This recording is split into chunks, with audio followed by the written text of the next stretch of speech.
Tudo em inglês, né? Yeah, to the English. Hey guys, welcome to a new episode of this chat. Basically, now we're calling it In Details.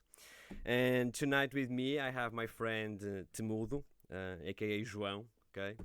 Um, so like last week, we're just gonna talk about some things, some interests of ours, and of course also take some questions from you guys on the chat. So first thing, João, how are you, dude? Everything good? All good, man, all good. Super cool. Like having a deserved weekend after a long week of making tunes and mastering and mixing Oh, and that's great. working like an animal. So going to bed at 6 a.m., 7 a.m. Well, but Here that's we go, about to start a new one. but that's typically you. Like you live by, Yeah, you live by night and you sleep by day. So I'm the Batman of techno. yeah, you are. You are, dude.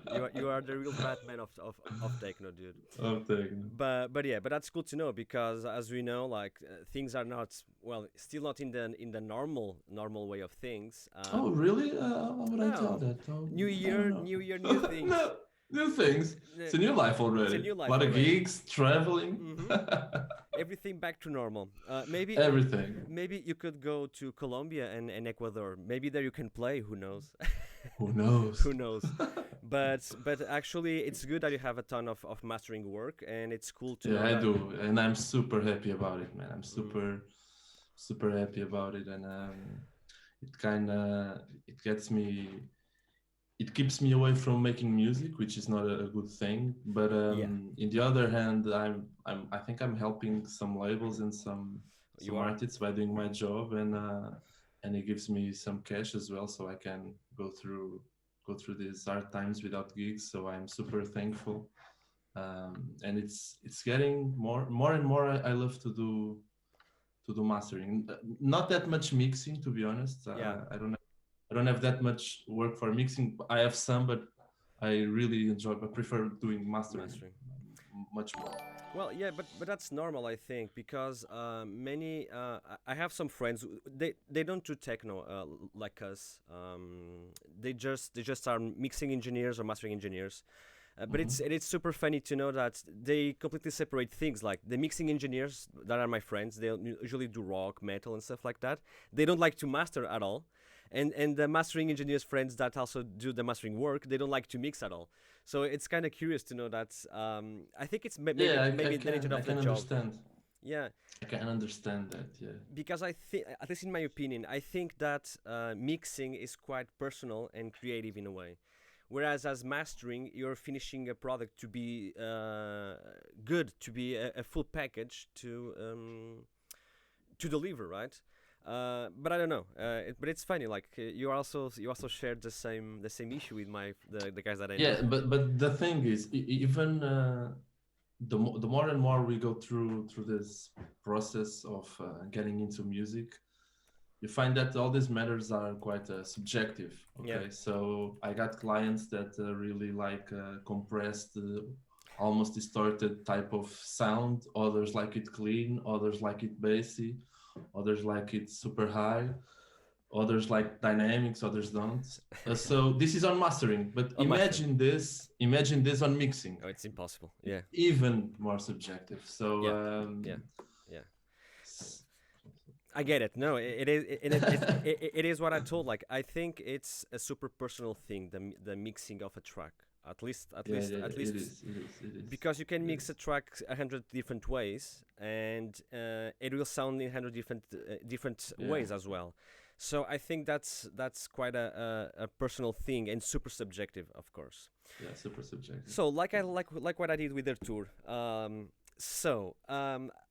I'm trying to remember the first time that I met you, and I have here I have a doubt in my head. I don't know if it was in Lisbon where I met Vil as well on Europa Club when I played there with Developer, but I don't think Nah, I don't think you were no. there. I think the No. first time I met you was when we played all together in Bragança. Bragança. Yeah, Bragança. in Yeah, yeah, Bragança, yeah, dude. yeah, That I did a yeah, live yeah. act, and you guys played on the other club on the other side of the street, which was Yeah. super funny. Like, That was a truly important and memorable night for me. It was super fun, and it was yeah, like my first gig with my project Temudo in the north, and with Nuno Branco, and Nuno, yeah, with Nuno, yeah, with yeah, the that was the first time ever I met the mythical, the myth Tony. Tony, yeah, A big hug for Tony if you're watching this. Yeah, that's where we met. I just wonder if we talked, yeah. if we chatted We did. before, We did. It was Vil actually probably. who put us in contact. Of course, Nuno as well as usual. Yeah, yeah, yeah. No, no, no, is the bridge.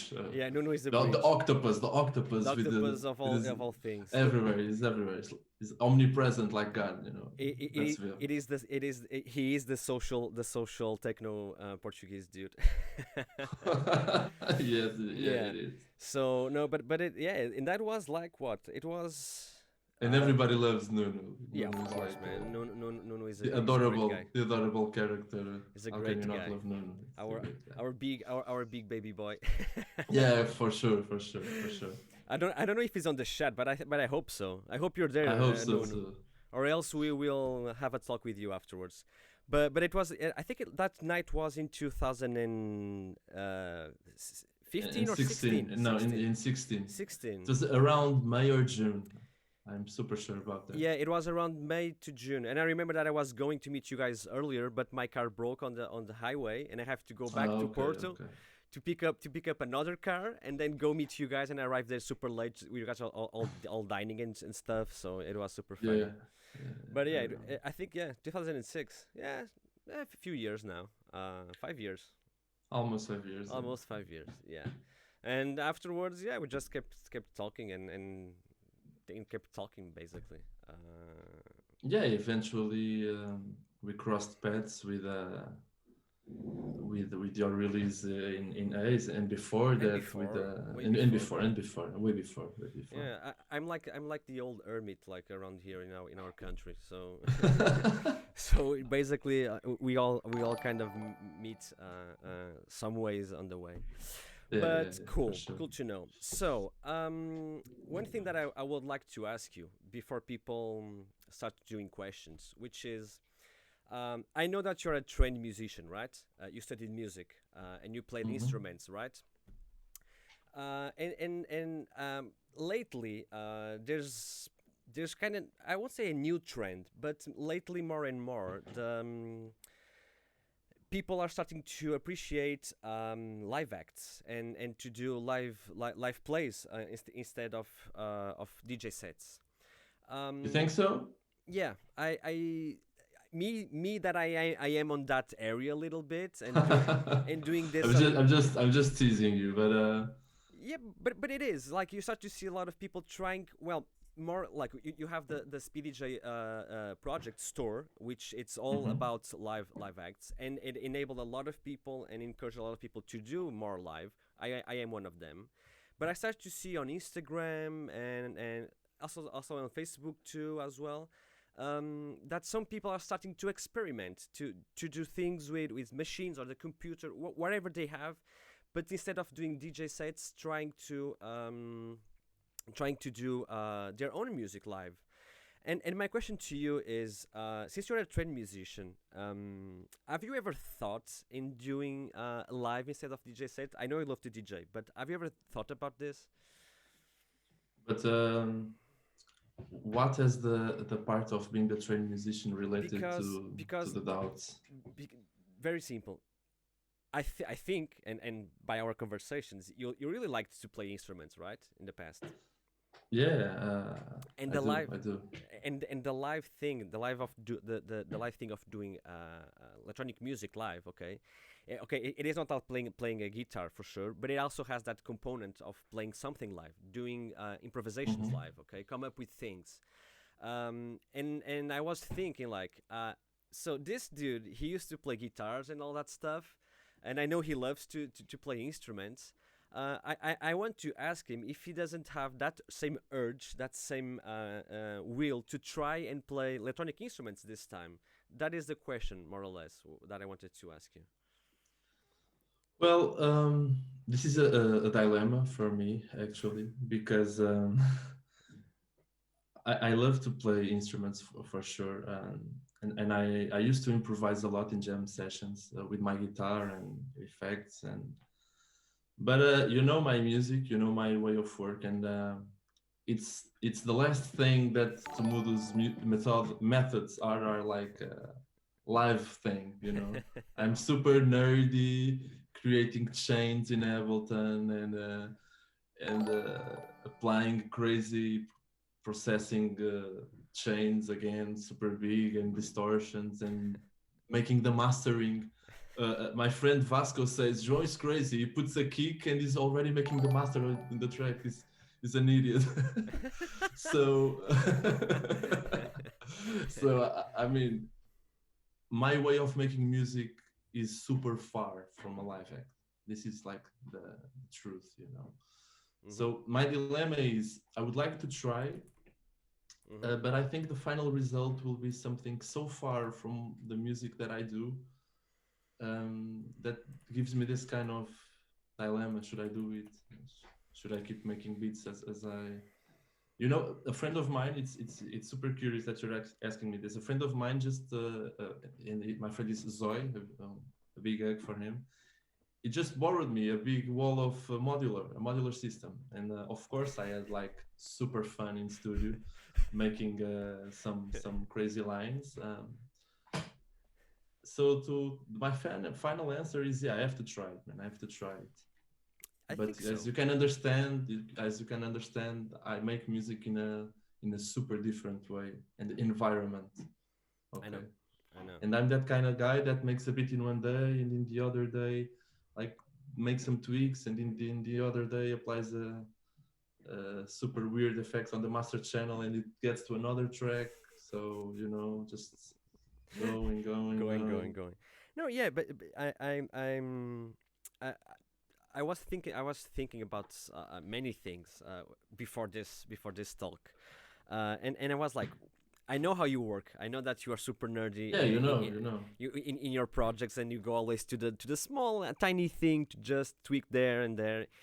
It's like it's like psychoacoustics in a way. Like you just, oh, maybe this will feel more. I know how you move on that area, I'm but super careful with the transients and I know, everything, I you know. know. So But it's curious, like it's so boring to watching me making music. Like it's super boring. I once got into this discussion in Facebook. One of those discussions that I said to myself, "Why why am I here? why Why? why Why?" Where I said to someone that making music don't need to be funny, you know, and they were like, "Oh, how can you say that? How can you say that?" And then I said, "DJing as well never has to be funny." No, no, how can you say that? No, but this is all relative. But yeah, it's super boring me to watching me but making that's music. you're touching on a curious subject, which is you might you have that impression that is boring for people to watch, but what people forget in a way is that maybe just maybe, okay, that process is quite fun for you, and you like and you like to do what you do. So I always think it's very hard to judge a book by the cover only. No, yeah, yeah, you're right. So it doesn't make any sense for people to say that or think, oh no, you should have fun first. Like, yeah, sometimes it's fun, sometimes it's nerdy, and what fits me might not fit you, and that's totally okay. Like, we don't have to do music all the same way, I think, and that's a good part about it. So yeah.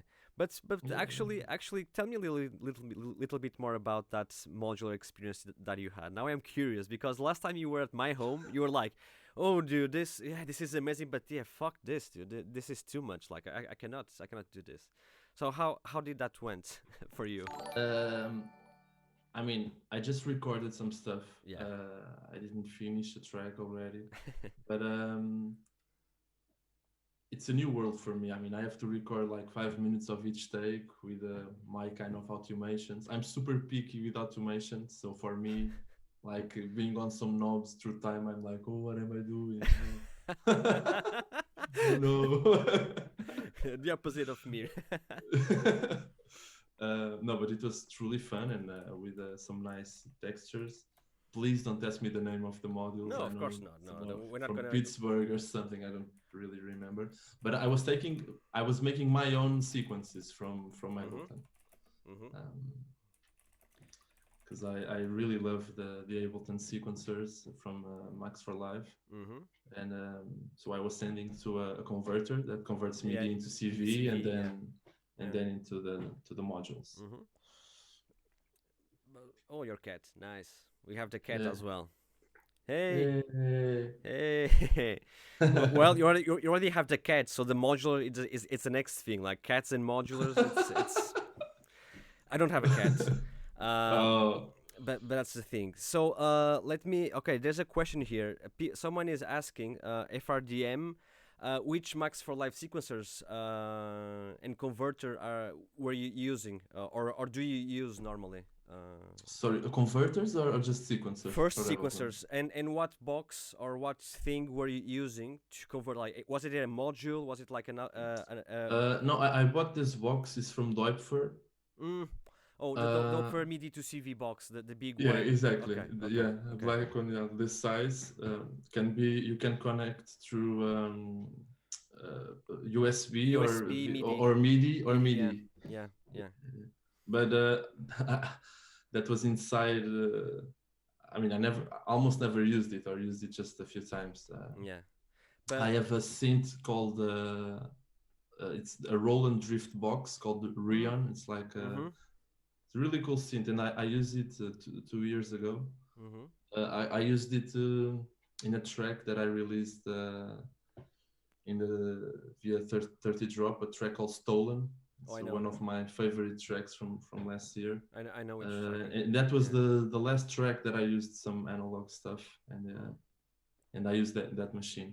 But yeah, now answering the question, Sequencers. Yeah. Which sequencers do you normally use? What? I use the MDD a Mm-hmm. lot, the Snake, and Yeah. I use the Dark Sec as well, the second version of Dark Sec, Oh, I know. and I only use these ones. Sometimes of course I put the results of the sequencers into MIDI, Into MIDI. and I Yeah. work and I work on these MIDI as well. I Yeah. do a lot of this in Ableton. I resample a lot, and I record MIDI a lot as A well. lot, yeah, yeah. A No, lot. that's a cool way. That's a cool way to work, actually. Many people do that, and I also ask even me with that. You know that I work more in machines. I also do that a lot. Resample stuff so that you can use later on for other things or mangle things into other different things. That's super cool. That's a good way of working for sure. But yeah, but it's curious. Like following this question.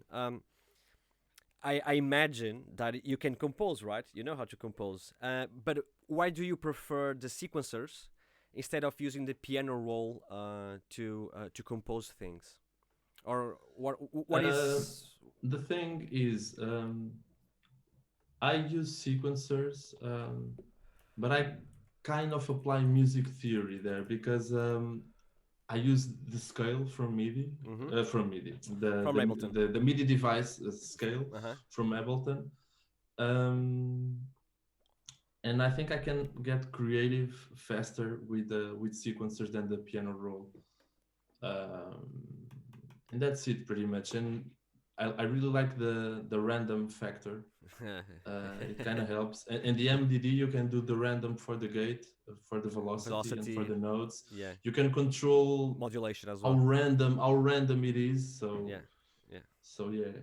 Well, I MDD Snake for me. I enjoy it, but to be fair, I had that module. That sequencer is inspired in a real life sequencer module, called Make Noise Rene. Okay. And I had that one, and I hated that thing. I hated that thing. So every time I look at Snake, I'm like, no, not this again. But but I know the sequencer for Ableton. It's super good. It's super good.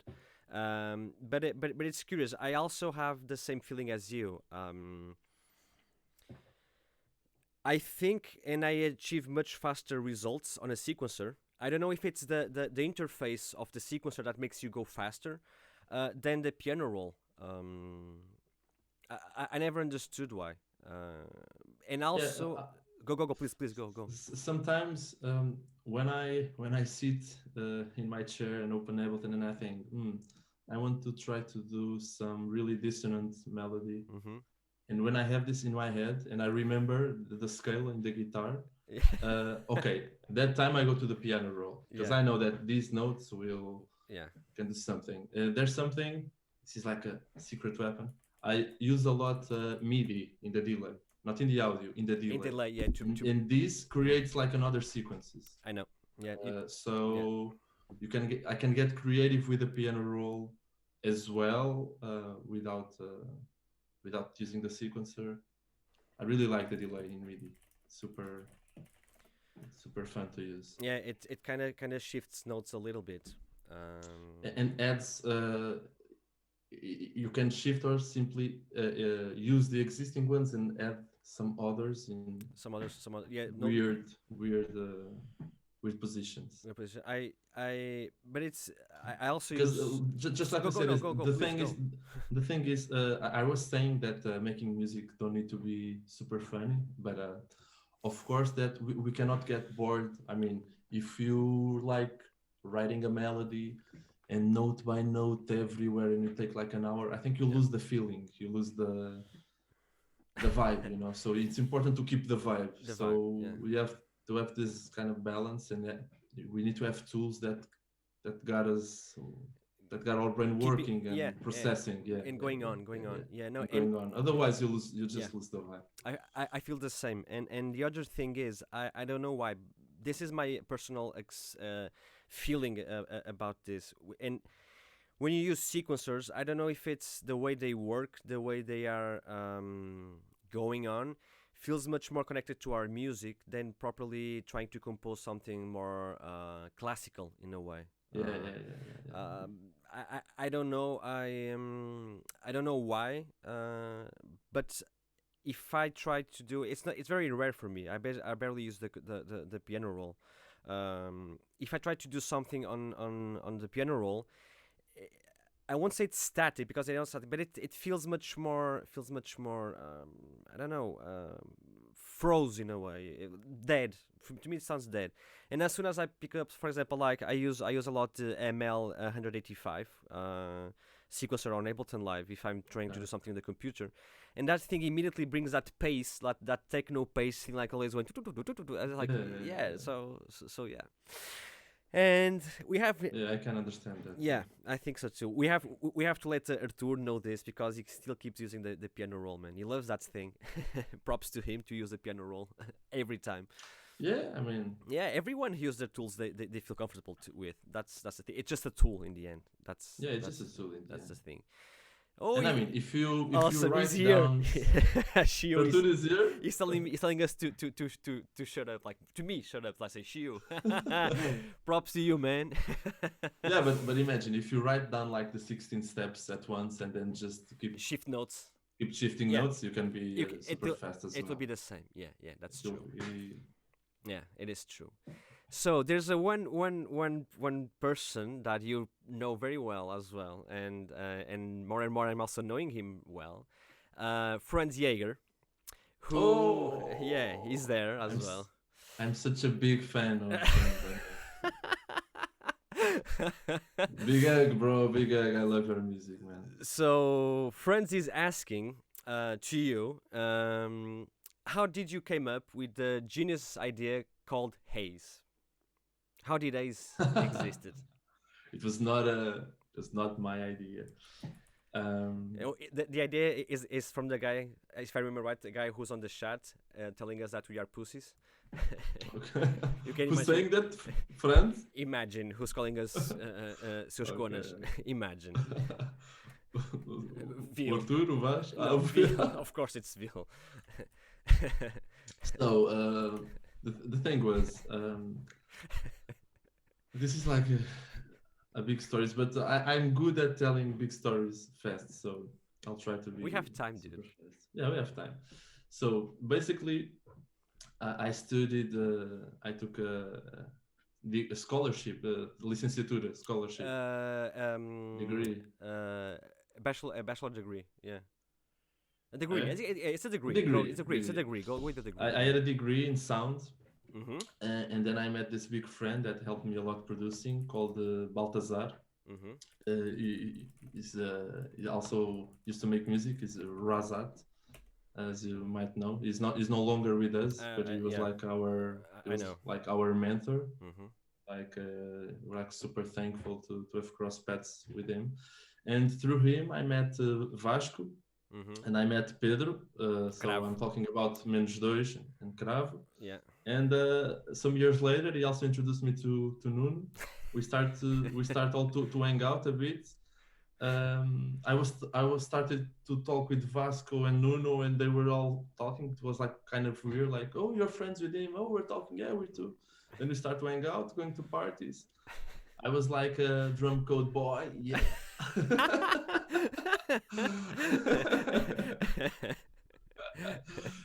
No, I was discovering techno because I know. I don't have that. I don't have that older cousin that showed me Jeff Mills in '98. So I was like learning through myself. And then I started playing with him, and eventually we started to going to parties and making our own after parties, small after parties, I mean, and we started to making music together. It were really fun times, and we were like discovering everything. So eventually, each one of us started to DJ more and more with our projects, and yeah, we thought, let's create a label, man. I mean, we share the same vision, we share the same aesthetic values. This is like truly important. We share the same aesthetic. I mean, we kind of disagree in some stuff, but it's normal. Yeah, we have different backgrounds, but we all thought that what techno should sound or could sound, we had this kind of similar vision. We also noticed that there wasn't a label in Portugal. Wait. So yeah. Stop there. No, wait. It's not. There's not a label. It was that. There was a project. Okay, there was a project sorry. going I have on. to. I. When people ask me about taste, I'm like, I always have to choose the right words because I can't forget about. I usually forget about something or someone, or I say something weird. So we knew that there was space for another label in Portugal. Okay, this is my final answer. We were like, yeah, there's space for a label, a techno label in Portugal. And of course, we were like big friends, and I really think we kind of believed in each other. Mm-hmm. And we saw that I had some qualities that could be great for the project. Vasco had some other qualities, Nuno had some other qualities, Pedro as well, Khalil back then. Khalil, yeah. Also, yeah. So yeah, and it was like a kind of natural process. So Veal basically is saying that if it wasn't for him, you'd still be doing and hearing tech house nowadays. Yeah, that's true, but I would be rich. So now I'm poor and I do amazing techno, but I'm poor and I could be rich in Ibiza. Yeah. So I don't know if it was good or bad that I also maybe it was bad. Yeah. I also would say that Nuno, you fucked up someone really good career. Yeah, you fucked up. I mean. So don't be proud, Nuno. For real, don't be proud. But I remember you guys forming Haze, and I remember that you and Nuno came to play to Gar Porto. No, Nuno played there. Nuno played there, but you came with him, along with him. Yeah.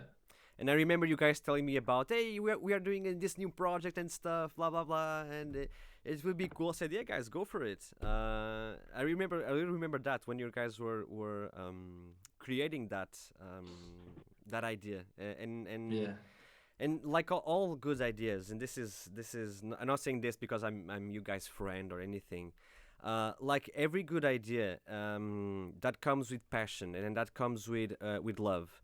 And this is and with friendship also. It was like a mix of things. Yeah. Like arts, kind of vision and arts, aesthetic, and will to work and friendship. Yeah. And believing in the others, I think. Yeah, but the cool thing about it, and this is what I wanted to focus on, is that actually, and this was a good thing. Every time people ask me about a little bit of the past and stuff, I say that thankfully it was you guys that made possible and that shown that we can have different things going on in Portugal, and that a small country like us who had in the past a super story about techno and techno parties, and that along the way kind of broke or whatever happened to that thing. You guys were able to create something that gave hope and that shown people that it is possible to do something.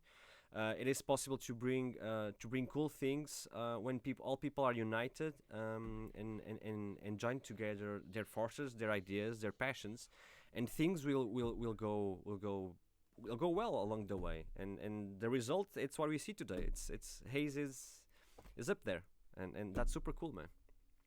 And no, I'm not biased because I released there and I'm different. No, it is true. Um, Thanks. for us in Portugal, maybe for the people who are not from Portugal, this for us is kind of a big deal because for many years we didn't have much on techno, and everything that we tried to do. I did the Reactivate label, which lasted for some years, but it was a different time, different things. But it is super cool that you guys came along and things changed with that. For me, in my timeline, in a way, when you guys all started appearing and when you guys all started to create your own projects and the label and all, magically everything started to gel up and everyone started to be friends with each other, and everybody started to support each other and doing more and more and more and more, which also brings a little bit of hope and force for the younger guys to start along that, which is super cool. I Yeah, think. that is like a treasure. Seeing the seeing so many good producers coming now in Portugal like warms my heart. Yeah, yeah, for me It's too, man. like it's like the best. No, And yeah. I truly believe in our um, country, almost in a cocky way, like we're super good. No, but we should, man. We should do that. And I don't think it's being cocky, or I don't think it's being arrogant in saying that we have a lot of good producers in Portugal. Because for many years, when you were still listening to drum and bass and tech house, I remember perfectly that nobody here looked to us as like, oh, this is a place where we have good people. No, people knew back in the days Reaxis, Zé Diogo. It was the only like name going out there on techno Yeah, and minimal. and then Fauci made it And then super big, and super then big. you had Louis that And came and he in. had this amazing career. Like Yeah, I think Louis truly inspired each one of us in Ace. yeah, I think He really yeah, inspired us. I see Louis having a role here where he Yeah, he opened the has, he has. door. He was the one who opened the door and make everyone believe that it is not because we are from a small country, which we are overlooked, that we cannot make it. And Yeah, yeah, he yeah, kind of yeah. inspired everybody on doing that. Um, And sound wise as well, and sound wise as Oh, for well. sure, for sure, for sure, for sure. So yeah, it was all a chain of events that that followed each other that made this possible. Actually, what I believe, and this was one of my biggest ever dreams, is to have a bunch of good producers and having even more producers coming in, and most of all put our country on the map, even if it's a tiny bit, but be on the map. Like we also have good producers, people with good ideas, people who have a ton to share. Yeah, for sure, for sure, for sure, for Yeah. sure. But it's happening. It's happening It right is, now. it is. Oh, So for sure. And also very curious is that I like what you guys do, which is also my philosophy for many years. It's betting on new people, betting on young producers. yes, yes, yes, yes. I For you, can you tell me or explain a little bit what is your vision about that, and why do you prefer or why do you like to bet on those people? No, but the thing is, you don't have to put it like the Ace guys are betting on new people. We're just focused on the music, you know. Take for instance Franz Jager. Yeah. I mean, we're not like, of course, that we're thrilled that is young, but if he was established artist sending that demo, I mean, the music speaks for itself, Yeah. Yeah. really speaks. It was always. It's fun. We always have this in mind. We don't talk too much about it because we know each other and we know that we're just like this. We care about the music, about the demo, you know. Yeah, it should be always like that. So having this in mind, I mean, you'll accept newcomers, established, super established. Yeah. It might happen that super established send us demo that we don't like that much and they won't be released. So it's really the music speaking for itself. You have, for example, the case of VHS. Vitor. Yeah. I mean, come on, it's out of this world. This kind of music. Of course, we want to release it. So, yeah. I mean, no, but there's no doubt about it. But you know, I say it this way. Maybe. Well, I've been here maybe too long. But you know that in fact it is kind of an issue that many labels will not release a newcomer or not release someone who has not a big name because they're not sustainable, and so they prefer to pass maybe a very good release instead of betting on someone. And you know this is a reality. That's up to them, man. I know, but I'm just like, you know, you understand, like, my point of view. Yeah, it is shitty for me. It's a total shit that no, but the thing is, if you have that mindset, you can win, but you can lose a lot. So, I mean, you know, for me, balance, dude. It's balance. You have to balance things. Yeah. Newcomers, established ones, betting on the label, make it financially sustainable. This is also important when you have a label. It is super cool to have a label, but you also have to be sustainable. It is not free, to be honest. Yeah, of course. But I think honestly, it has. We have to be on the same, like, newcomers, established, and make it all live together on that.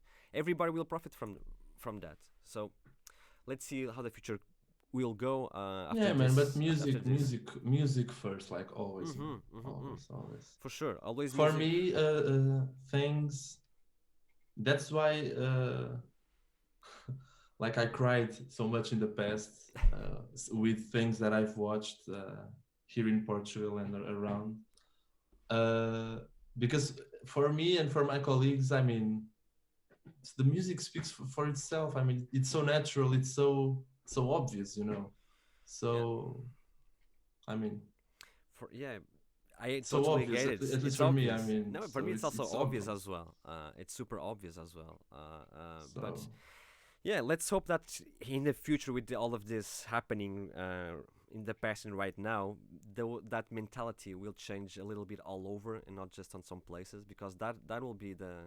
I think that's the future, actually. You hope for the brand new world. I hope with flowers in the dance floor, and justice everywhere. You know those, like, those images with like a green scenery and lions and birds and stuff. Yeah, some stuff like that. Yeah, like, oh, this is heaven now. Yeah, let's see. And the dance floor, yeah, and the road to justice there. Yeah, and Batman there, Batman serving justice, which would be you there serving justice. It would be you. So we have another question from our friend Hattori Enzo. Oh, Adrian, yeah. Adrian. He's Spanish. Italian. So Italian living in Catalonia. Oh, okay. So Adrien. Yeah, it will be Adrien. Yeah. Well, sorry to butcher your name, Adrian or Adrien. Sorry, but I'm a big fan. Me too, man. Me too. Of Atari and Linear, of course.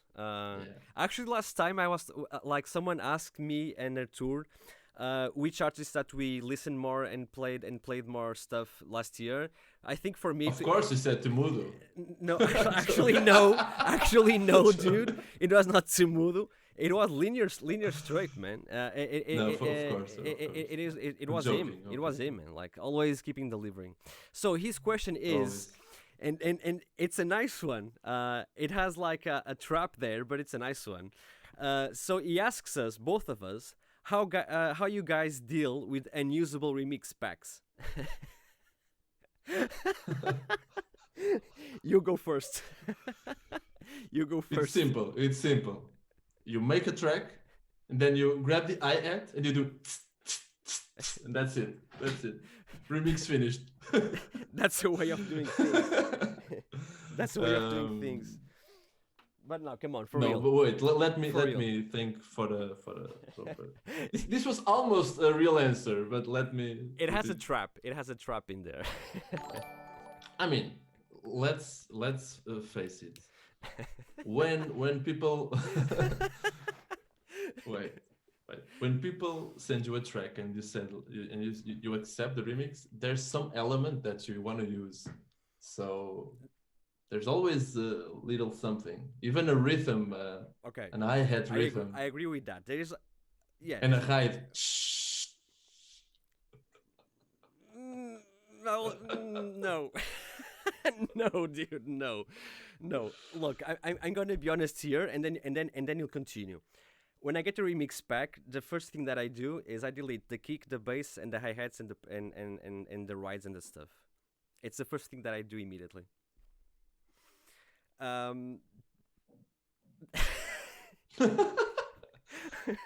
Then you have nothing.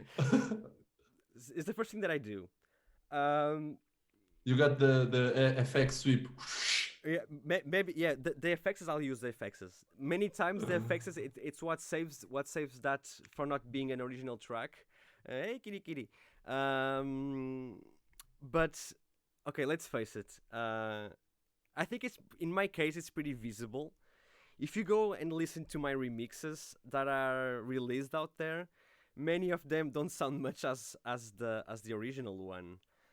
Not on purpose, okay, not on purpose, and doesn't mean that I'm basically saying those samples were unusable. No, that's not the thing. But I sometimes do think like, yeah, I'll just put here a granular effects in this thing Yeah, same, and grain same. delay and fuck this sound and say, oh well, your sound gave this. This is my vision of your sound. Um, but I always try to be polite and respectful. Okay, I always try to be. And if something is not very well, um, I I did refused or not refused, but I said like, look, I'm having a lot of trouble doing this. I cannot find anything going on here. Only happened once or twice. Um, but I, but yeah, like it is not easy at all to answer this at all, man.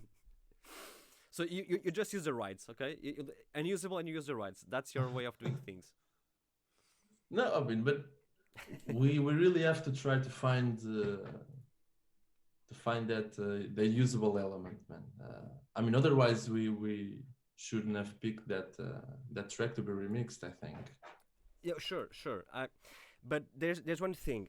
I think that happened to you already. I heard tracks that I liked, and I said I will remix this immediately. But when I got the package, I was Yeah, it happens a lot, man. like, what the fuck am I gonna do with this? Yeah, yeah, yeah, And that sometime and the opposite happened. Oh, this track doesn't sound like so pleasing to me. And then when I got the pack, I was like, dude, there are amazing sounds in here to use. I'm gonna use this. So it is not always easy to deal with this. I think. yeah, but sometimes remixing don't have to be something really obvious. Sometimes, for instance, my remix for Divide. Yeah. For the track process, I'm super Process. happy with that remix. It was one of those tracks that I was like, I had some doubts, but it turned out to work super nicely, and I still like to play it in podcasts, and I catch Band Clock playing and a lot of people playing, fortunately.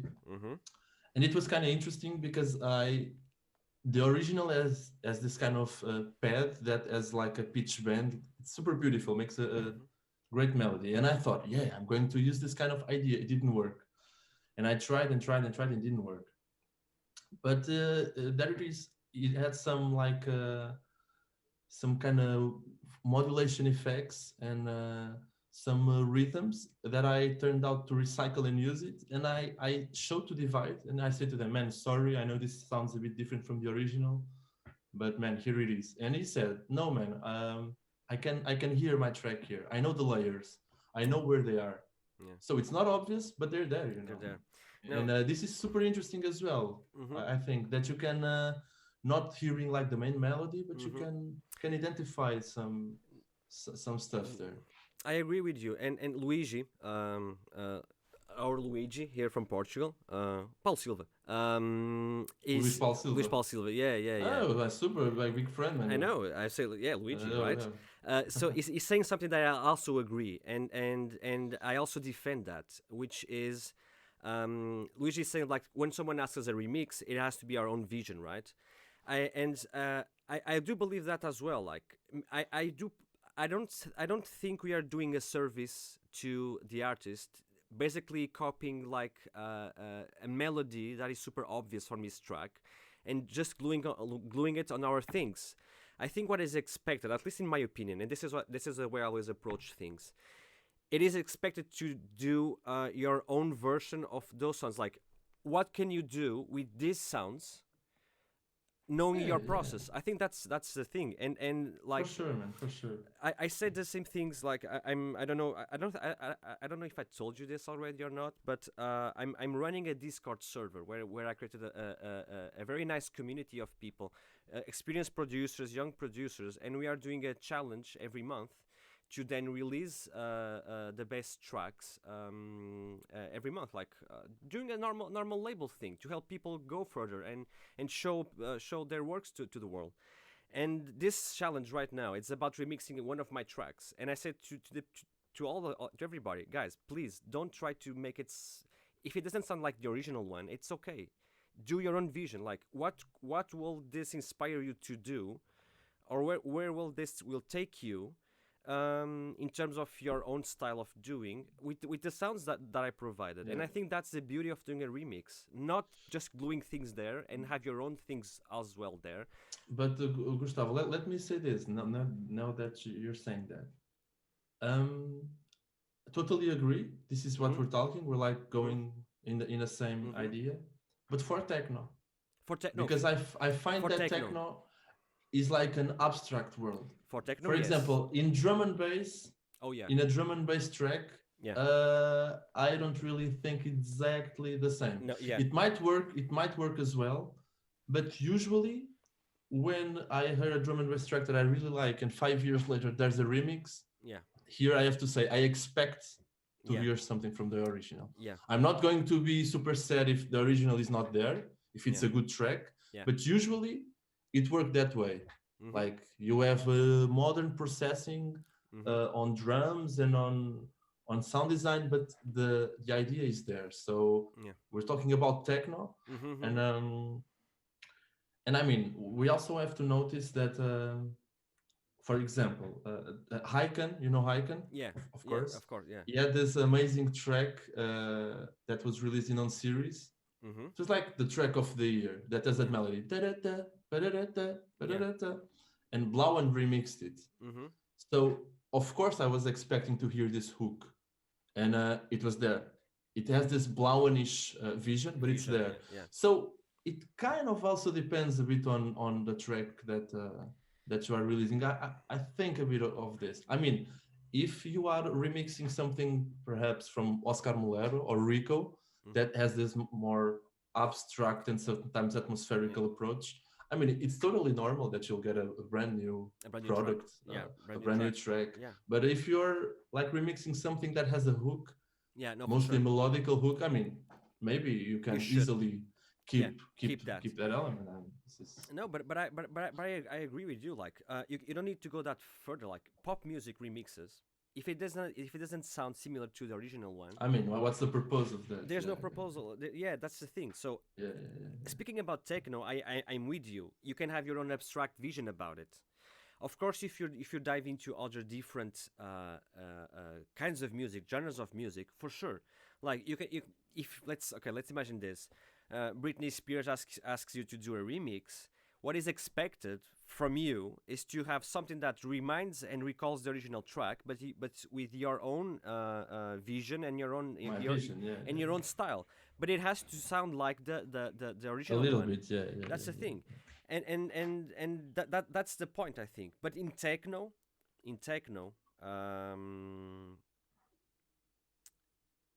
I think it's okay and should be okay to go more You have more kind of space abstract. to do this kind of Yeah, experiences, I think.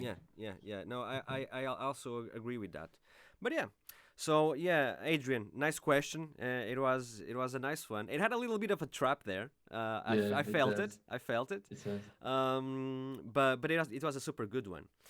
Our friend from the streams called Lenha no Fogo from Lydia, best Right? nickname, is asking you. I was reading the question. If you produce with headphones or monitors or both, how do you normally produce or approach this? Yeah. Actually, this is a super weird story in my life. I mean, I don't want to inspire people to do this because this is might not be a healthy habit, but it was Headphones. super weird. I me and my ex girlfriend we started to living together like 3 years ago, I think, and I mean, I had to stay at home more time, Yeah, so I was like, fuck it, I will produce more with headphones. yeah. And in a period of like, I bought these headphones in 2013, but all my mixes were like worse than, they were terrible. They were like, I mean, I can't even say they were like super wrong. But eventually, I started to listen a lot of music here in my headphones, and guess what? I started to finish like tons of new tracks, Yeah. tons. And my studio is like 2 kilometers from my place, but it's a super cold place, and I'm way more comfortable at home. Of course. So for me, working with headphones was like a true game changer. Changer. Yeah. And it's super weird because I have a decent studio, not the best acoustic room in the world, but pretty fine. I have Adam speakers, I have a sub, but I have this III, and they have this super tight bass response. You can really feel the dynamic of the low end, and this is like super important for me. And so yeah, I work a lot with headphones. But then I was like working with headphones and always testing in my sound system. But guess what? Again, Headphones. uh, we started with in the quarantine, Yeah. and I started to have like way more mastering work. Mm-hmm. And one of my monitors just poof Just died. went down, and I had to say to myself like, what am I going to say to my clients? Like, oh no, I can't master anymore because I can't do the final test in the monitors, or I use just headphones. So nowadays I use only headphones for everything, and sometimes I go to my studio to listen to some music. This is super weird, but it's as it is. I don't think it's weird, dude. I've been using headphones all my life, and you know this. I mix with headphones. I do music. I track with headphones, and in the end of all, I will listen on my speakers, and just in the end of all. And you Uh, have an amazing room as well and good speakers too. but I if you remove me the headphones, I won't be able to feel confident and secure about doing music, man, at all. Yeah, yeah, I can understand. And basically, it's those things that because of life, let's call it this way. When I started doing music, I had no cash for speakers for monitors. I only had cash for from some headphones. Plus the fact that I had to do music with headphones all the time because I will be annoying at the time my mom, and I understandable. Like, she said, "Oh, stop with Yeah, that boom boom boom phones boom." make make it easier for everything. Like, And nowadays I cannot at all remove them to do music. And lately, I don't know if you tried this or not. Uh, even if you are super used to the headphones already, I've been using for quite some time now a tool called SonarWorks, which what the tool does, it's they have predefined profiles for many brands of headphones, which they test on studio Yeah, on the yeah, yeah. lab. You told me already. You told me And already. I do love to do an A/B test with things because really helps you have a different vision of what that might sound on the shitty sound system, and compared to what you know and know about your headphones. But I think the big message here, João, and correct me if I'm wrong, is you have to get used and you have to understand quite well your headphones, and it's possible to do music with them. That's the thing. You just have Yeah, to know it them. takes it takes It it takes takes time. some time, but you have to compare a lot things. Compare a lot. For me, it's easier because I'm also a mastering engineer, so I can always test my final product. Yeah. For a young producer, it might be a bit weird to compare their mix down with a master track from their favorite artist. Can be really irritating sometimes. I can imagine this. But yeah, the key is like to make a lot of mistakes and to make music in headphones and then DJ your own tracks and see how it's sounding on other system. Like test on a lot of places. Testing in your car, the car test is The car also test, yeah. also important. The car test. But yeah, man, and I mean, we need some decent headphones. Oh That's no, for for sure. sure. I mean, Yeah, that's I for agree. sure. I That's for agree. sure. I That's for sure. I think I think that you can start with some cheap headphones. Let's say okay, not skull candy headphones with shit there. Not that. Not that, but like some cheap Sennheiser phones, like those who cost around 90 euros, 70 euros. I don't. I think it's Yeah, HD, you can start with this. HD 215. I think HD 2115. Yeah, you can start with those, and I think you can accomplish things with those as well. But but I think it's super important to, at some point, if you are going with this further on, to invest in a good pair of headphones. I think it's super important. Yeah, yeah, it's And many super times important. even much more than buying a pair of speakers or monitors when you don't have a treated room. Like Yes, yes. I think, and you as a mastering engineer can answer this perfectly. It is much worse to have a non-treated room with a pair of speakers than not having a pair of speakers, right? Sorry, can you make the question Like again? the question is, I think it is much worse to have a good pair of speakers on an untreated space, a space Yeah, with no yeah, treatment, yeah. than not having at all speakers at all. I think it's much worse, right? Yeah, it is. It is. It is. Yeah. Go headphones in that scenario. Go Please go with headphones, right? go with headphones. And I mean, and then you have those situations like happened with me. I mean, I have neighbors like all around. I couldn't make noise because my girlfriend was like sleeping, Mm-hmm. and I always produce at night. So I had to face no. I have to Yeah. work with these headphones, and eventually it turned out like super nicely. Super nice. Yeah. Yeah. Gustavo, I'm super. I have to go to the bathroom in one Go, minute. dude. Okay, okay, okay, Go. okay, okay, Go. okay. Guys, keep the questions coming. I have one here from Rural already to ask João. But yeah, keep those questions coming, guys.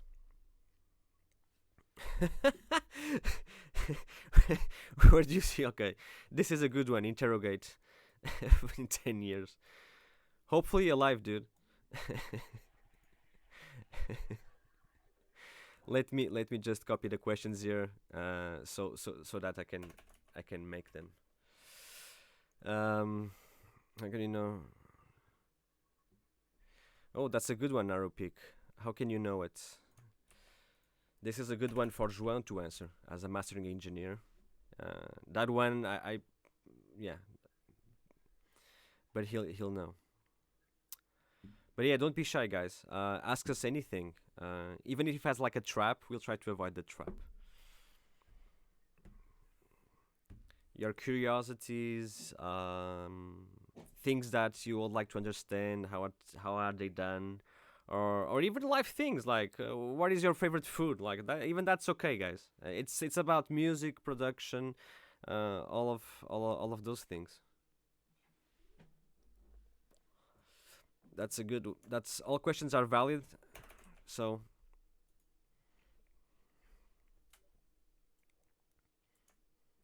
Oh, Ivar, I think João answered that already in the beginning. So João was saying that he, of course, prefers to do music, but more and more lately he's starting to love to master tracks as well. So it's a passion that is starting to be balanced at the same level as producing. Oh, serious. That's a good one, Philip. That's a very good one. Okie dokie. So yeah, we have already quite some questions. Yeah, but yeah.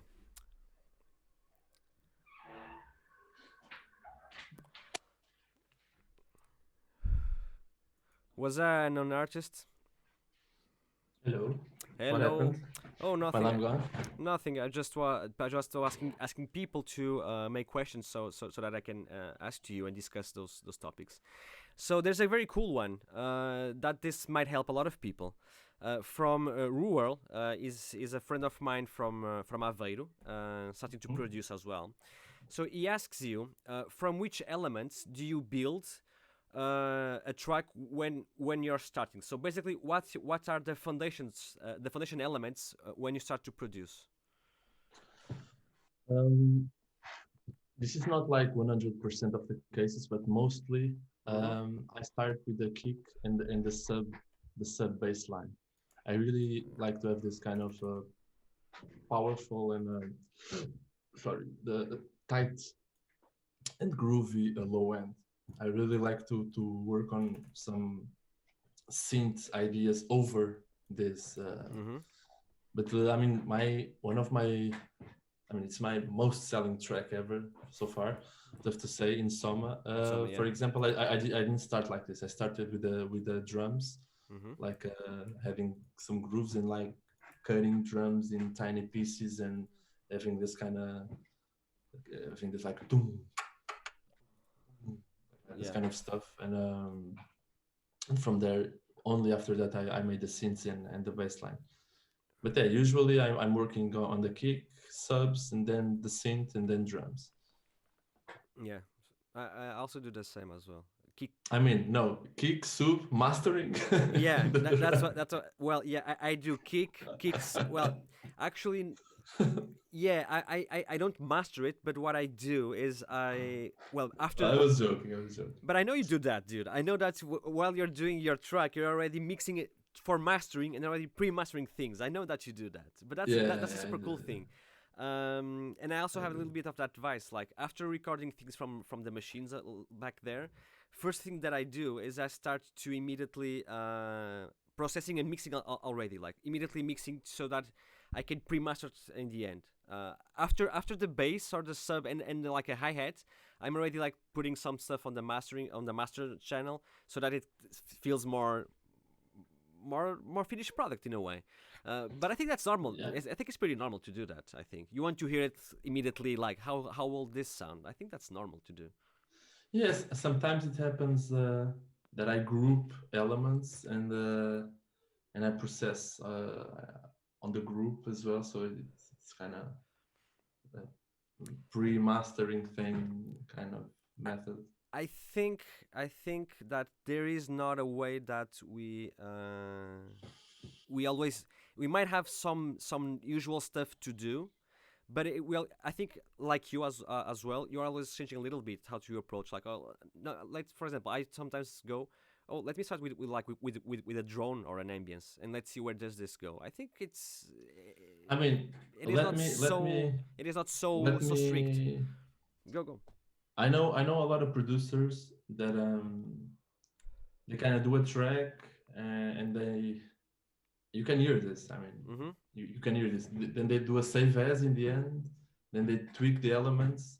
Then do another save as and tweak the elements. Mm-hmm. And I mean, you can do a lot of tracks by doing this, but you'll end up. This is like a small advice, if I can make an Of advice course, you should. You for should. You should. for younger producers. Like if you do this, you'll end up like making a lot of tracks and keep stuff coming, Mm-hmm.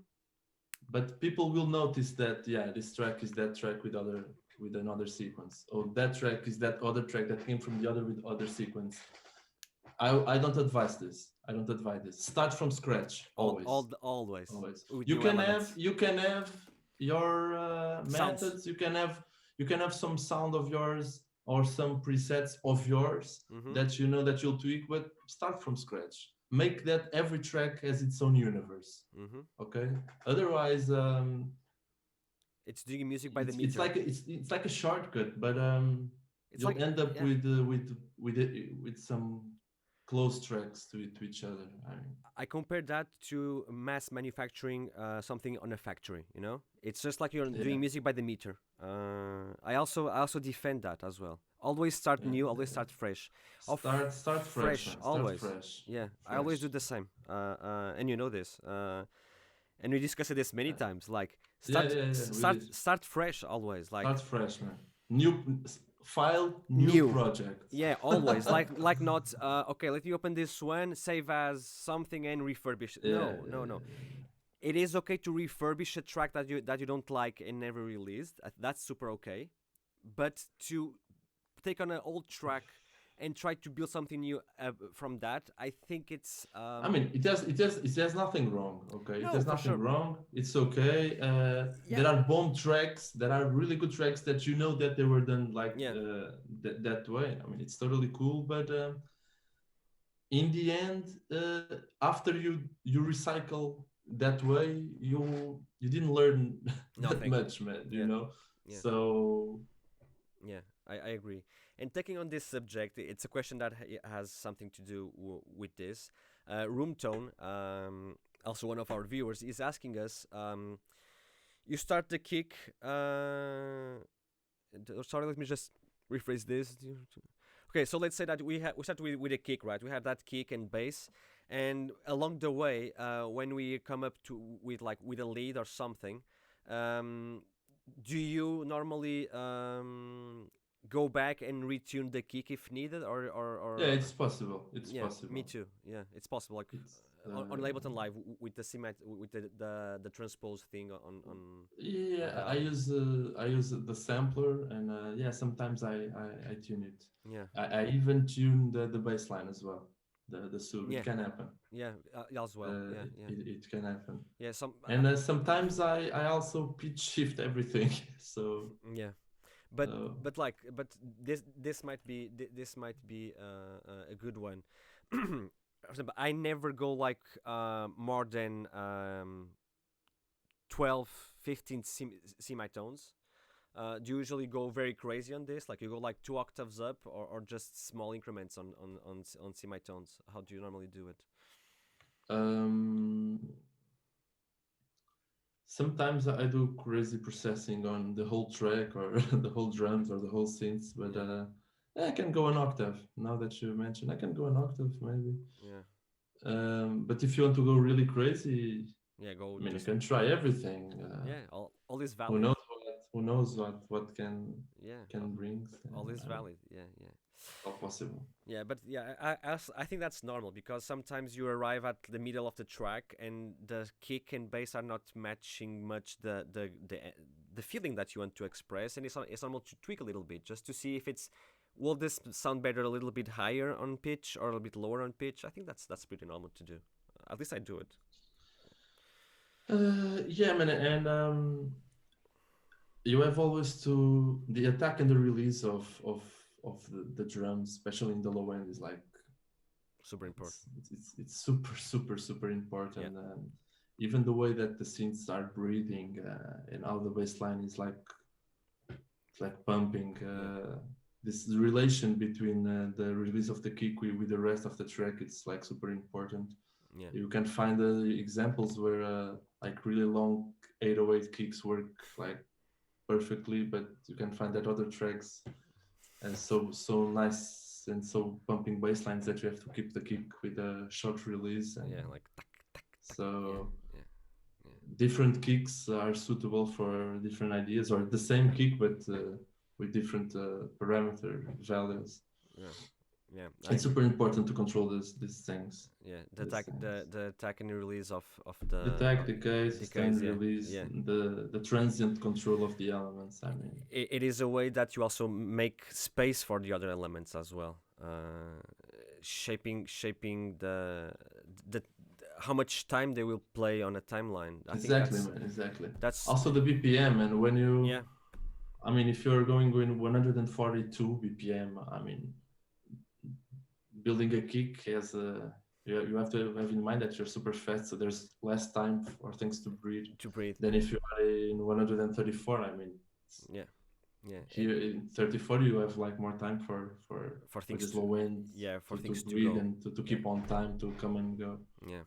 So Yeah. So yeah, so but that's a good tip. It's not just only about pitch, but also about time in terms of yeah, about time. envelopes. It's Yeah, everything, man. It's yeah, everything, and transient control and everything. yeah, So yeah. I agree with you. So we have a question, one of those good questions, like if we were on a job interview. Interrogate asked us, where do you see yourselves in 10 years from now? who asked that? Interrogate. I think interrogate. I know who he is. Is he Vasco or Pedro? I think it's I'll some. keep it. No, I'll keep it top secret. I know who he is. I And he knows and us. interrogate. You are in my heart. Interrogate. So how am I see in 10 years? Um, I think I want to have a child in 10 years. I would like to be a father. Um, I suppose, and I see myself doing pretty much The the same. same. Yeah, yeah. uh, with a bit more muscles, maybe, because now I'm at the gym working hard. Whoa, whoa, Wow, Mr. Muscle. Mr. Muscle. Um, and I hope that Hayes is like a big label with some cool, established, and new artists once again. And I hope that I'm traveling a bit more playing. But that's it, man. I really hope that I'm still making music because I have so much fun doing this, man. I'm super addicted on making music. Um, that I really hope to do the same, to do the same stuff. Yeah, that's a nice question actually. 10 years I from mean, now. I have to be honest. Of course, I really hope that I'm playing in some stages that I That you like couldn't to, yeah, reach so far. yeah. Okay, Okay. uh, Oh, that's good. and That's personal goals. That's our personal I goals. mean, I saw an interview with Prodigy, and they said like in the beginning, all they wanted was like to play in the stages that they were raving. So that still applies Yeah, to to all of us. everyone, To all to of us. It's everyone, normal, dude. to It's all of us. super It's normal. normal. It's normal. So I Yeah. really hope to play in in some cool stages and but keeping doing this and keeping. I mean, it happens a lot to me that I hear music from some artists and I'm like, damn, they're pushing the scene forward. And I hope that in 10 years I still have this feeling that I want to Things are contribute going and on. I'm super Yeah. inspired by this guy and that girl. And maybe I'm inspiring other people as well. And I really hope to keep on this techno train. Yeah. Um, hope I'm still alive as well. Well, that's the first thing. First one. I think the I first hope I'm one still alive. is first. I think in 10 years, I hope I'm alive, still alive. Yeah, I and think that's healthy. and healthy. Yeah. Fatter, thinner, that's okay. That's not Yeah, an yeah, issue. yeah. I also have the same thing as you. I also would love to have kids. I already got married last year in the middle of that pandemic. No, guys, it was a very small. It was a very small thing. Okay, all safe. No crazy parties. But No, yeah, no 40 hour after hour. no, Oh, no. that's no marriage, man. I'm joking. Dude, it was COVID times, man. What can one do? I But yeah, know. but kids, I will also love to have kids as well, of course, and put them over there doing some techno as well.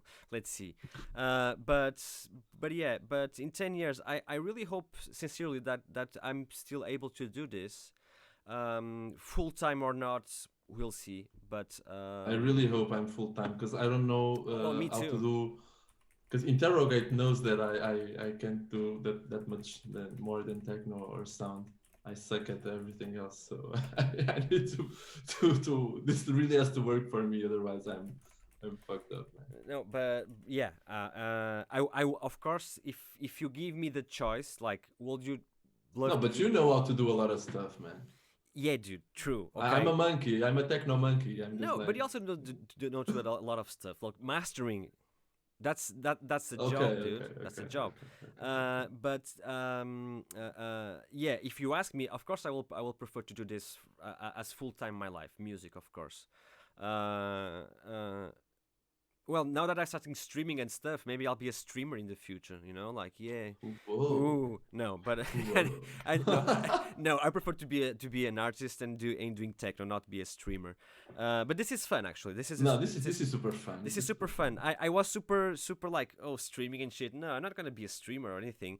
But now I'm loving this because I'm meeting Yeah. a lot of cool new people, a lot of younger producers. It's super cool, man. You meet a lot of people, and most of all, what makes me happy, and you know that this isn't the way I am. I love to give back and expecting nothing. So Yeah. this is super cool because I feel myself giving a lot and people enjoying and progressing. So yeah, this is also, maybe I will also like this to keep on, 10 years. And yeah, actually, like you, the same. Like, I hope to play the places that I will always will love to play. Like, I would love to be there.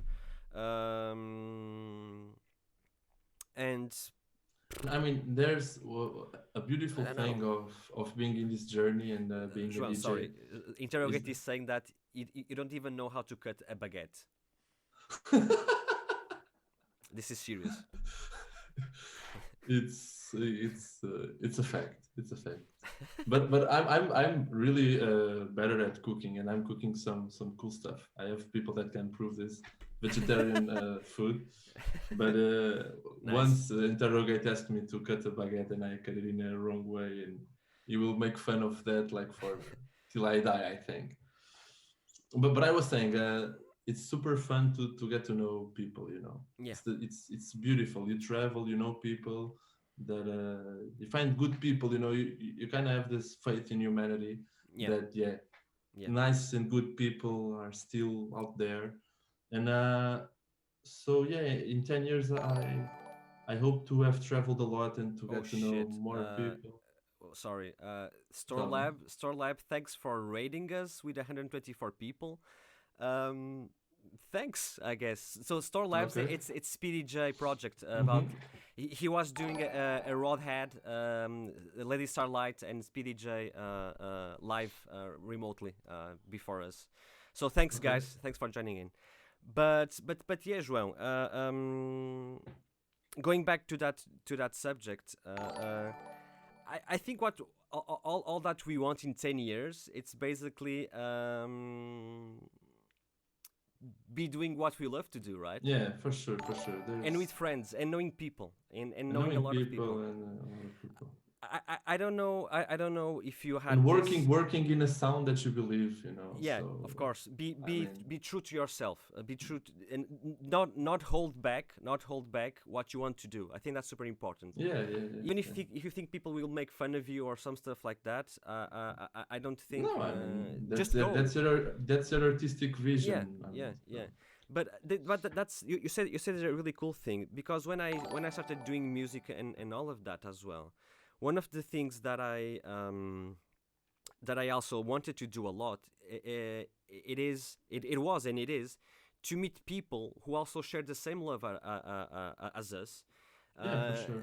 and in the same interest as us, and also this might sound a little bit off, I don't know, but I would love the opportunity to travel the world due to my music and know other places, know other cultures, Yeah, for get sure. enrichment for this.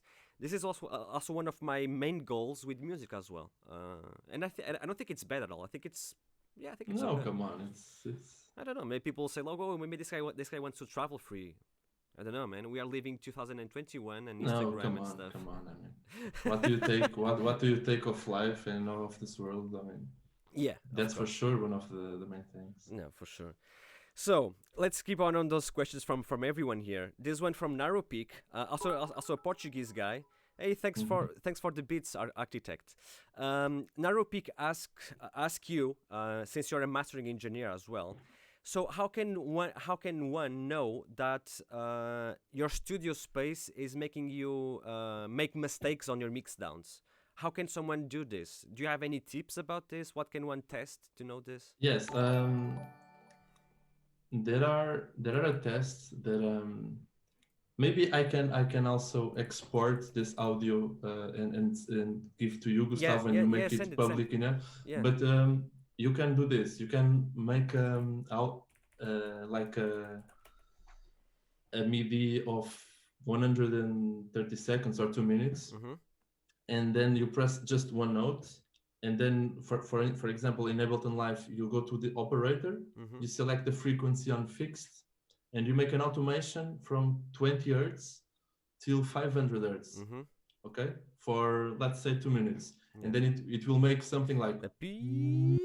Yeah. no, but super Uh, slow, okay. Okay. super low, and then it goes up and up and up, Mm-hmm. and then you apply an spectrum, Mm-hmm. okay, in Ableton Live while you're hearing this, and you'll notice that your room will react way more in some frequencies, and you won't hear some other frequencies. I'll give you this example, and maybe this is why I work a lot with headphones, because you don't have these problems. But Mm-hmm. for example, my studio Mm-hmm. resonates a lot, but a lot in 140. Okay. And maybe I'm just a lazy guy. I could have bought some bass traps and tried to solve this. Mm-hmm. Fact, I didn't. Sorry, but I know that it resonates there a lot. Mm-hmm. So usually when I make a bass line and I know that that uh, frequency is a bit loud in my room, I Mm-hmm. don't go to make an EQ of it because I know it's natural. Okay. Okay, so I put the headphones and I say, oh, okay, this is natural. I'm just going to tell a story, a quick story. Um, I made a mastering for a label of a friends, and he told me, "Oh man, um, you have a peak in 120," and I was like, "You really think so?" "Oh yeah, yeah, yeah." So I made a new version with an EQ taking down the Done. Yeah. 120, and then we closed this project, and a few months later, he said to me, "Oh man, here's some new tracks." And one of the tracks, "Oh man, you have this peak again," and I said, "Whoa, whoa, whoa, whoa, easy." Which peak? Oh, it is. So I asked the guy, man, wait, do this test, the test that I already told you. And then I said to the guy, man, listen to this, put a spectrum, and tell me how your room reacts. Guess what? Guess what? It was his Oh fault. man, You're my room is right. peaking. My room is peaking at 125. So okay, Yeah. No. you have to know your rooms. This is a method. Mm-hmm. Um, but as I said before, let's try always to test it in the car, in the headphones, in the club, in your Everywhere. friends, everywhere. But with the experience, eventually you only need one or two references, and you're done. And I mean, it all takes time. Sound takes time, not only to understand the mathematical equations behind everything, but to train your ears. It takes time. It takes a bit of time. I think the most important tip out of this, of course, is a technique, but as also, and correct me if I'm wrong, keep and listening to tracks that you A know, lot, to a lot, all a of your lot. stuff, Yes. so that basically you end up um, to understand what are the weak points of your own space, right? I think this is the main Yes. message. Like the technique, it's helpful to understand this, and at the same time to be able to do all of this. I think. So yeah, Yes. guys, Yes. see this is the a very good tip from our friend Temudo. Um, More about mastering this time. What is your thinking process into mastering? And do you have any kind of favorite plugins hardware that you use? Yeah, the thing is, when people usually, Mm-hmm. I'm not saying that this is the case, but usually people ask me like, "Oh, mastering? Do you do analog mastering?" Oh, do you do digital? But what do you use? I mean, wait. Mastering is like thinking about. It's a method of thinking about sound. Yeah. Here's a few things that I think when I go to master a track. I'm going to do some excitement on the low mids, on the high mids, and on the highs. I'm going to apply some general saturation. I'm going to control the dynamics of the low end. Um, I'm going to use a limiter, and a lot of times I will make some dynamic compression. Okay, so for you can have which tools you want, but uh, I mean this is like my kind of my focus. Okay, and Mm-hmm. sometimes I really add some kind of reinforcement on the low end as well when I feel the tracks are a bit thin. It's quite funny. Producers are more Sorry. and more and more delivering me, and I think this is funny because this is clearly the 90s influence on the sound of nowadays. People are super focused on the 90s vibe, Mm-hmm. so I got this kind of thin tracks, and of course in mastering I push the lows a lot, but it's funny because a few years ago this wasn't happening. This wasn't happening. So Uh, it's kind of interesting how the influence of the past is now shaping some decisions on the producers' minds. For example. for example, yeah. And basically, uh, uh, you're using everything on the box, right? You're mastering everything on the box. Yeah, I master everything on a box. Yes, yes. And anything that you like a lot to use, any plugin that you really love, recommend. I don't know. Yeah, I mean, this is quite an obvious answer, but I really like the Ozone, the Mm-hmm. last version. I mean, Mm-hmm. they have for these operations that I was talking about, Mm-hmm. the multi-band exciter, the multi-band dynamics, the low end enhancer, the really good maximizer, and the vintage limiter. Well, it has everything. So of course it's a great tool. And then I use some other kind of I mix some exciters as well. Okay. I use a cool one from a label called Endeavor FX called Contemporary Color. I mean, Mm-hmm. that's really good. Recently, I bought also a new exciter from Softtube, and of course, I use Ableton's devices on mastering as well. Mm-hmm. Ableton devices are Are super good. they have some genius stuff, Yeah, especially when we're speaking about saturation I and agree. processing and transient processing. I also control the transient in some tracks, and sometimes I also EQ. Of course, I sometimes I EQ. I take out little bands in mastering, and it helps a lot. It's funny that we're having this conversation because there's one client that I have that I really do these crazy experiments on mastering, and he always loves it. You know who he is? Who? It's you, man. Me? Yeah. Me, dude. Yeah, Yeah. this is. I'm not joking, and I'm not saying this to be cool here. It's You're the me. one that I do the most Experiments. crazy stuff, the But crazy you should experiments. but you should, man. You should. I This should. is so I funny. use I use It's fucking funny. distortion units. I use Do distortion it. units in the beginning of my yeah, in the beginning of my chain. But you love it, and No, I you do. really I like do. it. I do. Let me just tell this little story.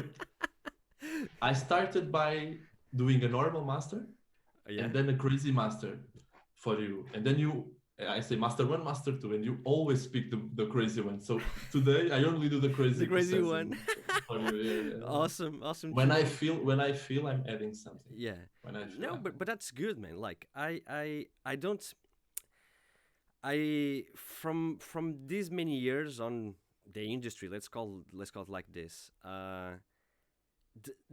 when you have a label or when you're releasing your own music, which is my case nowadays, I think it's super important that you have a trustable relationship with your mastering engineer, right? And of course, your mastering engineer should know you as well, right? Should also understand the client that you have, like a normal business. Like you need to know what your client wants, and vice versa. Yes, for sure, for sure. Um, and honestly, I always trusted your work, of course. But I'm super happy to know that you actually use my stuff to experiment things, which is awesome. Because I like that approach a lot. I always like people to come with crazy things, and if it's with my things, even better. So nice. Yeah, yeah, You yeah, already know what to do. Nice. man. Super I cool. learned I learned a lot this past years. I mean, mastering, being the ace engineer, like also helped me a lot. And I had I had two scenarios that I learned a lot where I released my music in other labels, and Uh-huh. I compared my master with their master, Yeah. and I said, my God, they're kicking my ass big time. So let me Oh, focus and yeah. understand Doing. what are they doing better than me. This happened twice in my career, and I grew a lot in this with this having this super talented engineers and trying to make my tracks sound. Usually, this has to do with dynamics and then transient shaping, Present more shaping. kind of. That's one of my main focus in the last year to like Yeah, but to work on the masters. but I think that's also what keeps you going on, right? Like, Always, man, right, always. This right. kind Like I want of to good, keep good, improving. Yeah, improving. and I don't know. I think you are this way as well. You also love to see what you did in the past and see and compare like where I was and where I am. I think Yeah, for sure, man, for I sure, think for that's sure. super like it warms your heart. Like even if you're like having doubts. Oh, I'm yeah, maybe this is not the best thing, but I think that's super cool, man. Like when you get able to compare and see where you started and where you are, and you're able to see that and understand that. Yeah, and this is what makes It's the world go round. And I mean, people are. I think people are inspiring people. I mean, not only you from the past, but you're comparing your work to other people, and mm-hmm. it's super good when you see someone with some. For example, last year I listened a lot Steph Mendes, Yeah, Messi. and Yes, I yeah, really love fucking great music. how his music sounds. It was a Yeah, true inspiration for me me too as well. to listen. For example, Yeah, the way he glues all the elements yeah, are super nice. yeah, yeah. I agree too. So more questions over here. We have quite some of them. One general one for us. What TV shows are we watching at the moment? Uh, I I I don't watch that much of TV shows. I've been working a lot lately. It's a good sign. Oh, But that's the best thing. right now, I just ended a super cool series called Better Call Saul, Oh yeah. and now I'm watching the Breaking Bad because I I only have watched one season, so now I'm in season 3 and I'm loving it. Yeah, funny that you say that because yesterday I obliged my wife to watch Breaking Bad. I said, "Look, watch this. You never said, but watch this, and then you'll just tell me what you think." Okay, okay, Uh, good advice, good good advice. advice. Yeah, I don't know And what I I'm watched a good seeing. movie. I watched a good movie yesterday, Possessor. It's a good one. Yeah, it's a good one. I know Artur told me to actually watch that as well. But I've been dividing my time between studio and when I'm eating or cooking, I'm watching TV shows. Okay. I don't know what I'm seeing much. I've seen a I started seeing again this new season from American Gods and a series called Servant, I think, and I'm watching a Star Wars cartoon TV show, which is better than the last three movies called Star Wars Rebels. Yeah, but I only see shows when I'm cooking, eating, and that's it. It's the way that I see shows, so I'm not seeing much too as lately. Tons of work to do as well. So yeah, that was for Essentia. Oh, nice question about all of this, and this is I like this kind of questions from Arkanoid 8. How do you dealt with the And current? You know Arkanoid 8 too as well. yeah, he's a big friend of mine from my heart. Okay. Big, big, big, All from my big, big heart. friend. All All from from my heart. all from my heart, guys. It's all from my heart. So he's asking how do you dealt with the current pandemic scenario? Are you ready for the crazy 20s? That's a good question. Yeah, I'm a super kind of positive and I'm not going to say confident, but I'm a positive person. But Mm-hmm. this kind of positive mind, I Mm-hmm. mean, when this started, I said like, nah, after the summer, this is gone. All of us. So, All of us. so maybe I was a bit too positive, and now my feet are more on the ground, and I know we have to wait. I really know, but I'm super ready, and I think all the world, really will celebrate, and everybody's everybody's like waiting and dreaming for this So to happen. so now you are the one seeing the lions and the birds and the dolphins on the picture and the little kids having fun. No, but I agree with you on this. I think this is not good at all, of course, and it should be taken with seriousness, of course. And it's a very big eye opener for all mankind in a way. All mankind, for sure. I'm also super positive with this as well. I think people will start to give more value to uh, other people, to family, to being together, to be able to be together, to To be be able. able to be together, man. I That's a super. super That's one important of the thing. main lessons, man. Yeah, Being able to being together, being able to celebrate, being able to go around. yeah, I mean, yeah. We might be wrong in the end. We don't know, right? But I want to be I want to be hopeful, and I want to believe that this is a little bit of a reset for mankind to rethink some of the past things we did. yeah, yeah, yeah. Maybe now I'm seeing the dolphins on the picture jumping and But we need to see the dolphins, man. I mean, Robin. otherwise it Wait, will be all dark. I'll show you the picture. Robin, I know you're in the chat. If you can link me that picture that we speak a lot many times with the lion and the kids, I will appreciate that you do that, Robin, please. I'll show you the picture, which will be funny as hell. But I also want to believe that, and I also want to believe that people will start to give more value to uh, important things like being able Yeah, to for sure, man. specifically arts, dude. I think people are starting to understand that arts are super important, and it's something that we should not completely cancel culture and stuff like that. I think that will also help everybody as well. Yeah, I agree. I agree, man. So I let's agree. all hope for A part of me has this kind of fear that and I've talked to some people that already showed me this kind of feeling. Some people won't be comfortable to go outside. oh, Oh, because the virus still there. Oh, because not everyone is vaccinated, or oh, this or that. Some people will have this fear, but I think I think it's normal. PTSD. it's normal. It's It's normal. It's normal. it's But when you won't be good. yeah But won't be good for maybe for our scene. But I think the majority will want to celebrate and yeah. will go out.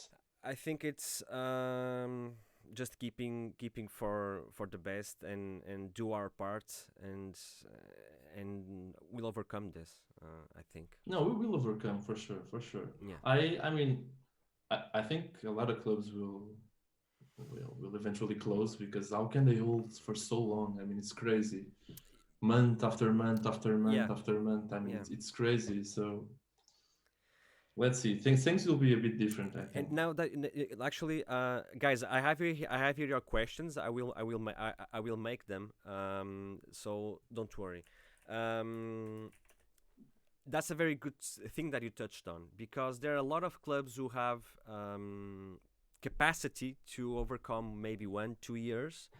But the smaller ones, and most of the ones we really love, or were inspired to one day play there, if we never did it, might not be able to open again, right? Yeah, for sure, man. But For sure. one thing that concerns me a lot, And in the beginning, I was hopeful that when all the gigs come back and the clubbing and the events and all that stuff, that promoters and clubs will hire or book. In this case, it's a booking younger, less known artists. But now that I'm seeing some stuff going on, I won't say I'm not afraid, because this is not being afraid, but I do believe that the clubs who are still alive, they're gonna bet on the big names to try and bring people in to cash in.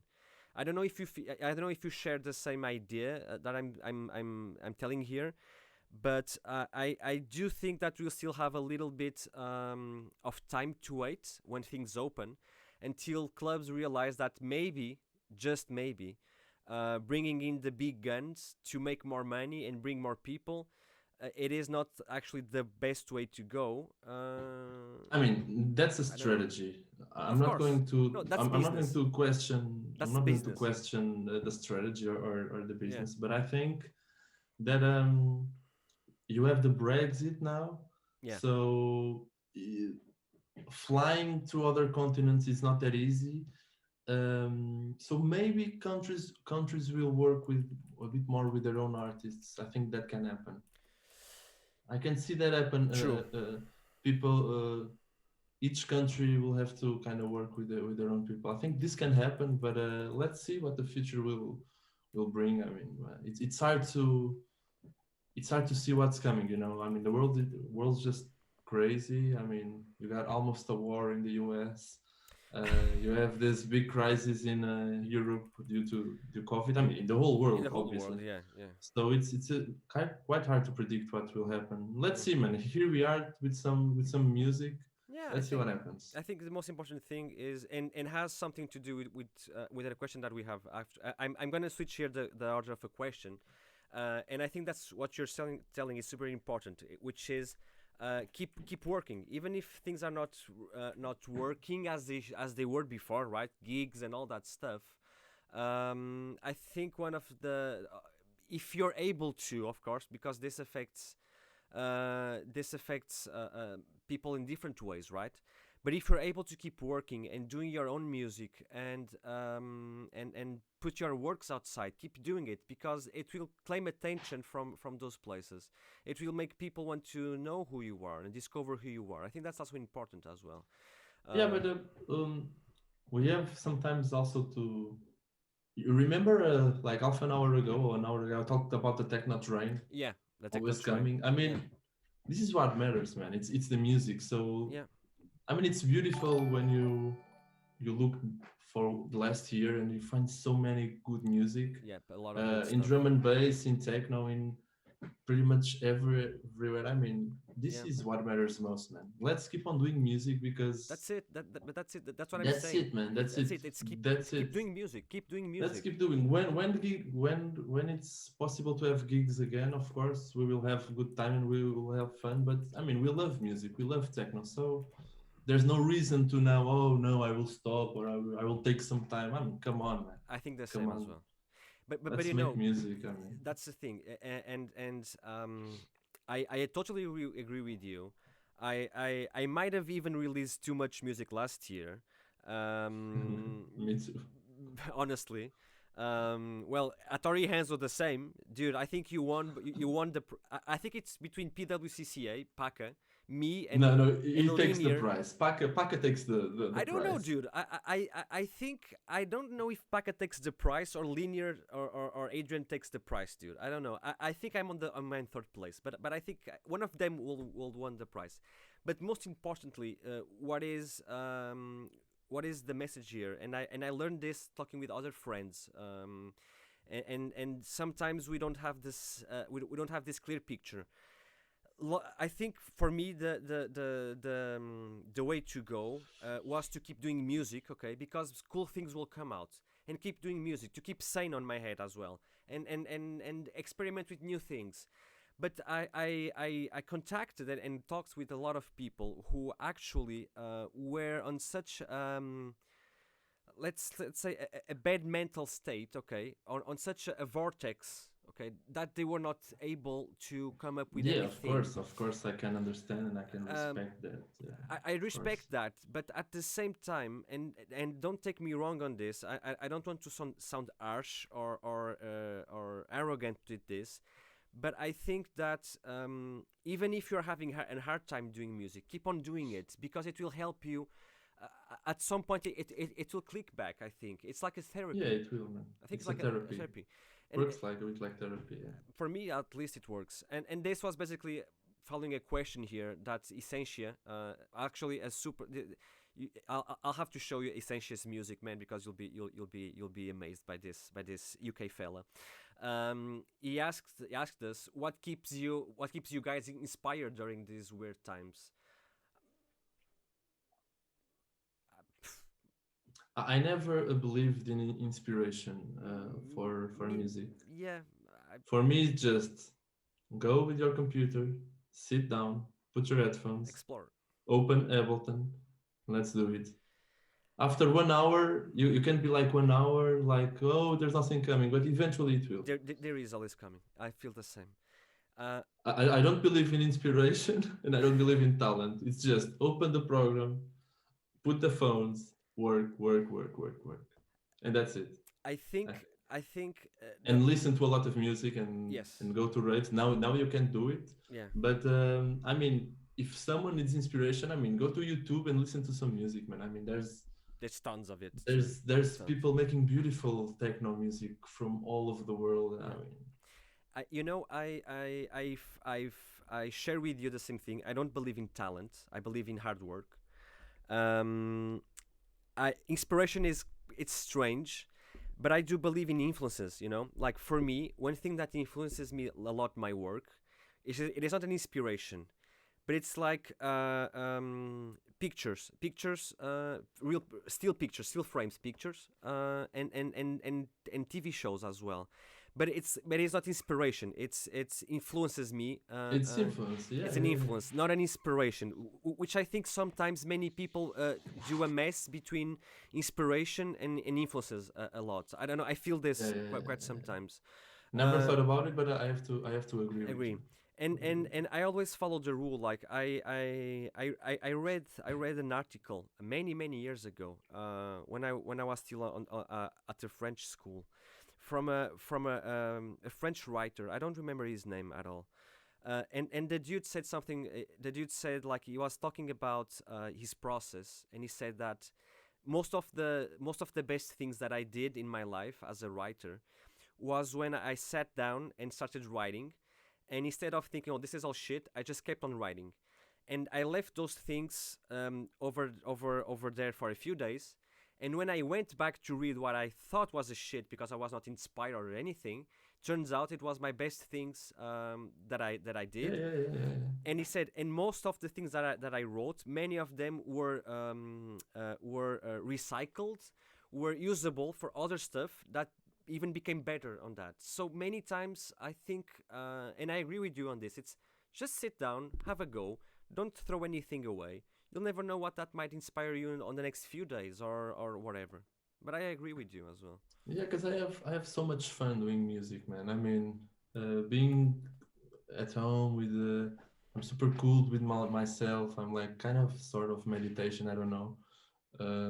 So I feel so good with me and the program Yeah, and the cat in my lap, in your as you lap. can see, as always.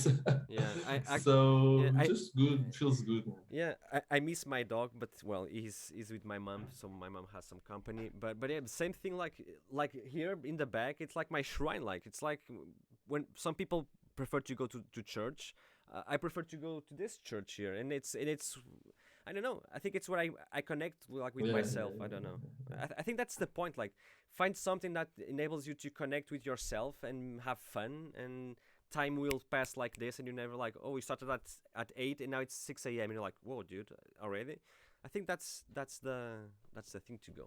yeah. That's the thing, man. That's the thing. So yeah, I have a question here from Tyler Golato. I think you know him. Oh yes. Tyler, I yeah. I, I replied to a post that he made this week was funny. It Yeah. turned to be an emotional post with me and the wrong assessment. Yeah, But yeah, with Marco. Tyler shares really cool stuff, man. Yeah, it's true. It's true. So Tyler asks this. Tyler is curious to know what Temudo's favorite sound sources are, whether it's certain VSTs or just mangling anything samples through crazy effects. If you need me to divide the question, don't hesitate. No, I really, I mean, first, nowadays I'm working only with VSTs. I have this friend that That borrowed me a wall man, that of sorry, modular, sorry to and interrupt you. I will, That of friend of course. yours is crazy, man. I will never borrow that thing. Sorry, I am not an envious person, You but are a bad friend. You are a bad no, friend. dude, it's not. Bad friend. No, dude, it's the fact that I want not my friend to have the responsibility to, if he breaks something, to have to pay that thing because it's expensive, and at the same time, well, it is what it is, man. It costed me a lot of fucking work to have that. So, but your friend is a true friend, man. You should Yeah, it's a true cherish him. friend. This is a small story. I mean, I think Zoe, my friend, Zoe, yeah. I think he believes that this kind of system will add something to my sound. So let's see what happens.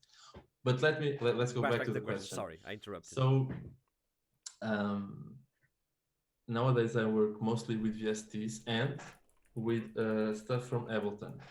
I've been using a lot of a synthesis technique that is it's missing me now the technical name, but it's the audio is generated by the resonance of objects. What physical modeling, Physical modeling, yeah, corpus physical modeling. corpus So corpus corpus like corpus like corpus like. I really love physical modeling. I know you had do. to say, I had to say to myself, Stop man, using you it. have to stop using it because it's so much, and I did it. It's And I was everywhere, super dude. proud. I was super proud when I finished the track without physical modeling. I was like, yeah, I can do it. And yeah, I do. I really like emulations of hardware. But I'm this super minimal guy when it comes to making stuff. I mean, I'm not that guy that has like 20 instruments and 30 reverbs and 14 compressors. I mean, come on. I have like 4 VSDs that generate sounds that I like. I use a lot Corpus that you said. I use a lot all Ableton's devices. I do a lot of chains. And that's it, man. And that's it. I also sometimes I buy some samples, some drum samples that I like because I think it's like super important to have good drum samples. But all kind of drums, like acoustic drums, electronic drums. Yeah, pretty much everything. As long Pretty much everything. as long as you like it, as long as it inspires Yeah, you, as long, you get it. yeah, Okay, cool, yeah. cool. But these are pretty much the only samples that I buy. I'm not going to buy synth lines. Oh, let me see this idea. Put it in Ableton. well, some people say no, it's. I don't do it. I don't do it. I know, some people say this is the trend, the trend right now, which is like, yeah, let's put this sample synth line there and let's go. But yeah, it's super lazy. And about that, how so. Because I think we are the same on this. By the way, we talked many times about this. How many tracks? It's too much tracks on a project for you.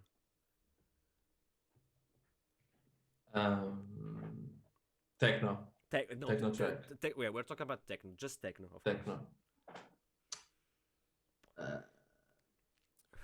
I don't know, more than 25. It's weird, what?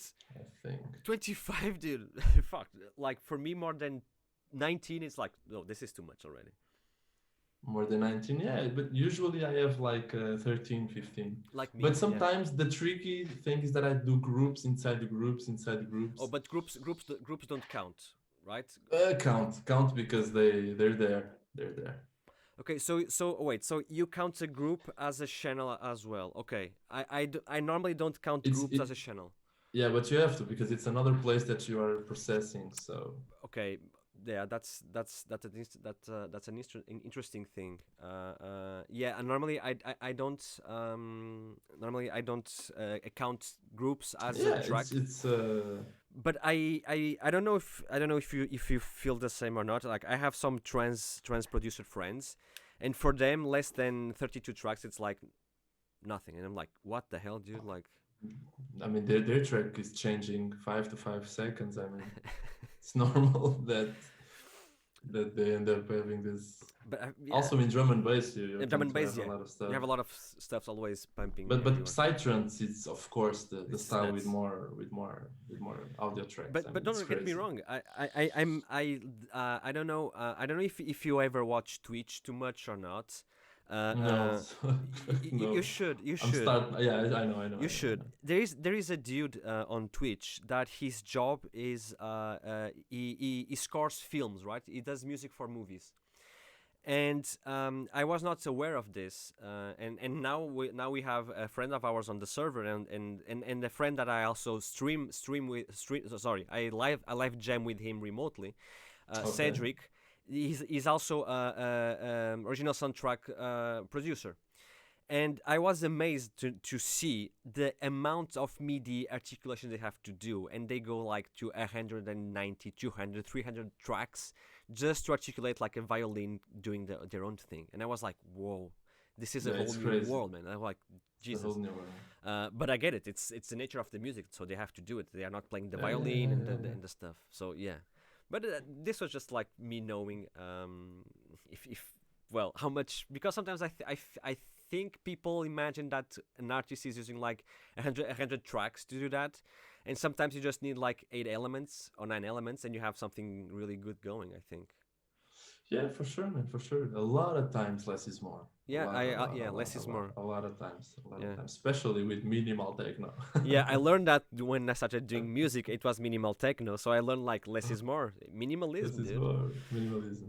Yeah, yeah. And Robin, my friend Robin Kempschauer, is asking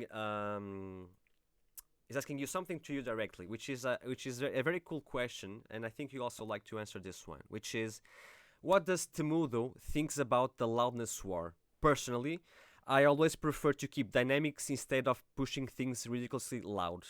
So, what's your take? Um, my take. This is a beautiful question. Thanks for bringing this up. Robin is always on point, always. I'm. Thanks, Robin. You know, there are those kind of conversation that really gets your nerves. You know, I so the know, loudness war is something that I know. like pisses me off. I mean, I'm so disappointed that some services are like lowering your track.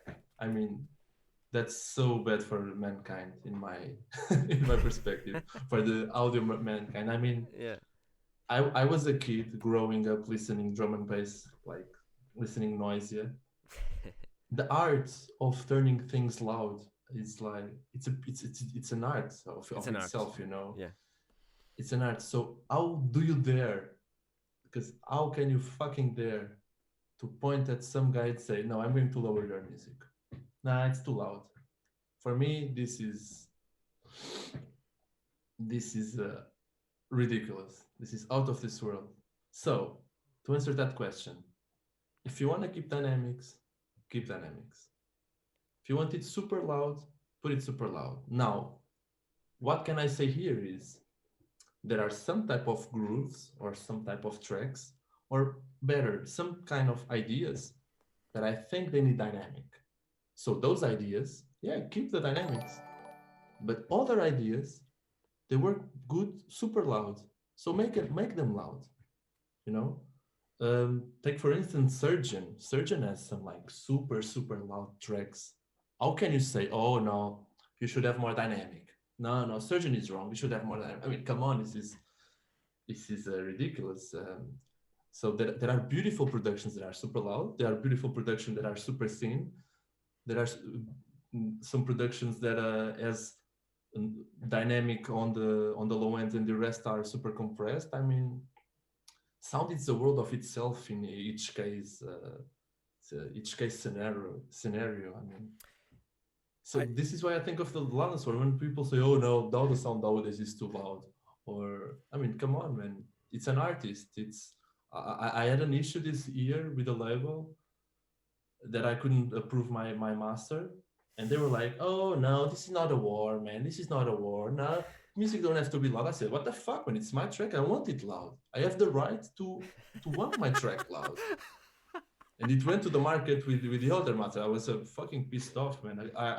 I like some music loud, so I have the right to want my music to be loud, and other Sure, guys no, have the right of to not be course. that loud and keep the dynamics. I mean, so Robin, this is my take on this. I mean, just to make here the conversation flowing, Robin is saying that Temudo, exactly this.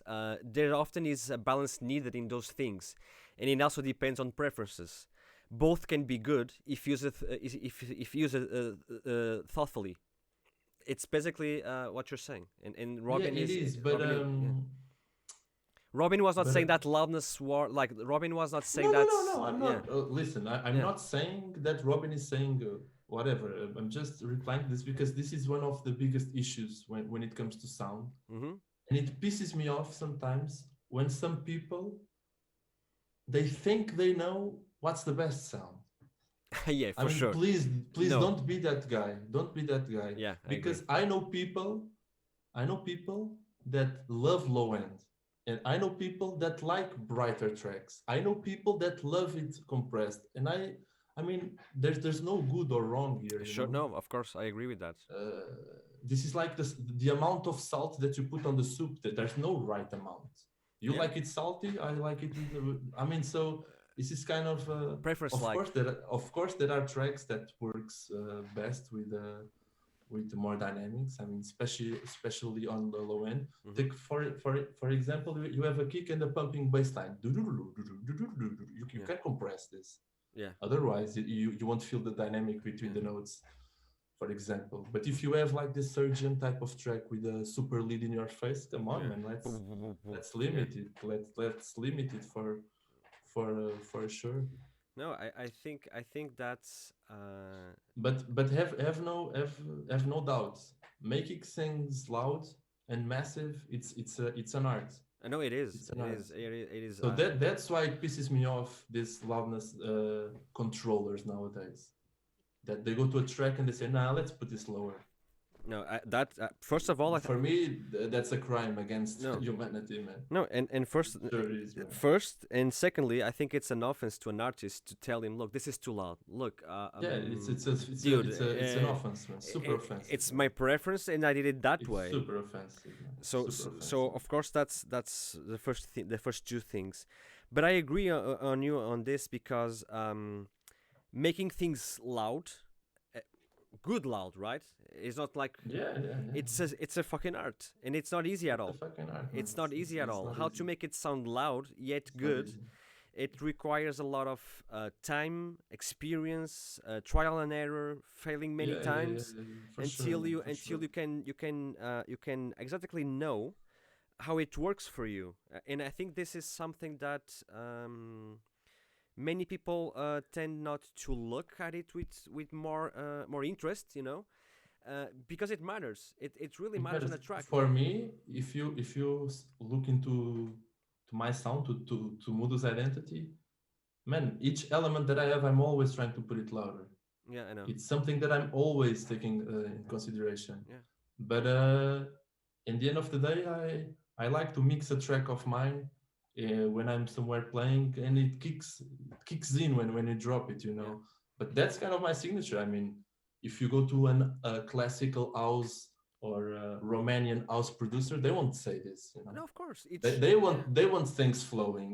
yeah, But me, my identity, I like it loud, man. I like yeah. it with power, having the dynamics, but still with the power. I Power. mean, Yeah, no, I agree. I agree. And kind of matters to me. But there are some producers that they are they are like amazing. For example, Blauen. yeah, I mean, Blauen is such a big inspiration for me. I mean, yeah, sound wise, everything.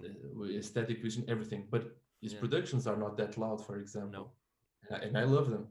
So yeah, here's the case where the dynamics work really well, and he decided not to have the super loud tracks, yeah. but they work just perfectly. For example, No, yeah, but take the surgeon example for yeah, example. His tracks are super loud, and we all love the surgeon sound like that, or Regis especially his stuff from back in the day from the 90s are super loud as well. I mean, it's beautiful that he has the tracks that way. No, So no one is here. No one can judge his Blauen or judge his dredges or. yeah, that's the thing. I think there's too much bench coach, like the typical dude who's on the football stadium trying to do better than the coach of the team. There's a lot of that, and I think people don't realize or don't understand that maybe, just maybe, the artist has a certain vision and a certain way of wanting to do things, which will translate on different feelings, different sensations that you want to show people on that. And having preconceived ideas about, oh, this should be always -6 or it should have Sucks, man. minus Sucks. 10 LUFs or whatever that shit is, right? I think that's not the purpose of those At things. all, man. At all. Like it's I had a discussion some time ago with an older friend, much older than us, and he was saying that basically when he was younger, he preferred the non-quality sound of things compared to the remastered versions of today. And it was not because of memories, not because it brings him memories of back then. No, it says I prefer this kind of sound, and I don't think there is a right or wrong between liking the mastered version of, let's say, Pink Floyd compared to the old version of Pink Floyd. Like, I think there's what should be done is either like one or another, or just learn how to cherish that. And if you don't like that, cool, move on. It's not for you. Yeah, move on, man. Move on. That's basically that thing.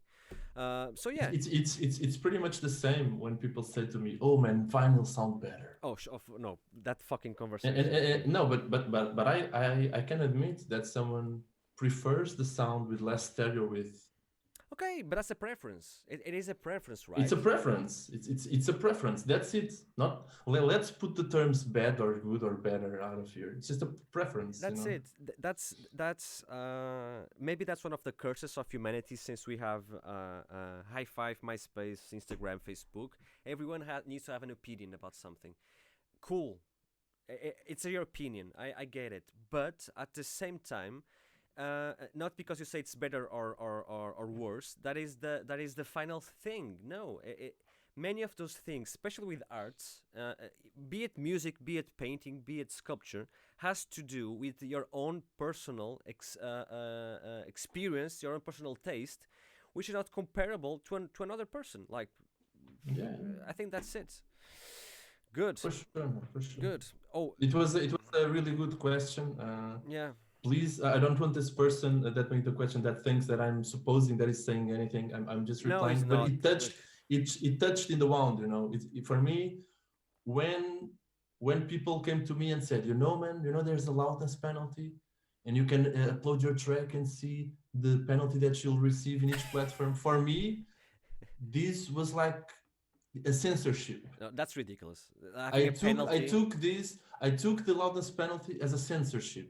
Yeah, but it really pissed me off. But it is in the end, dude. Okay, look, yeah, make hardcore from the 90s sound not sound loud. What the fuck is hardcore without sounding loud? Like it is nothing.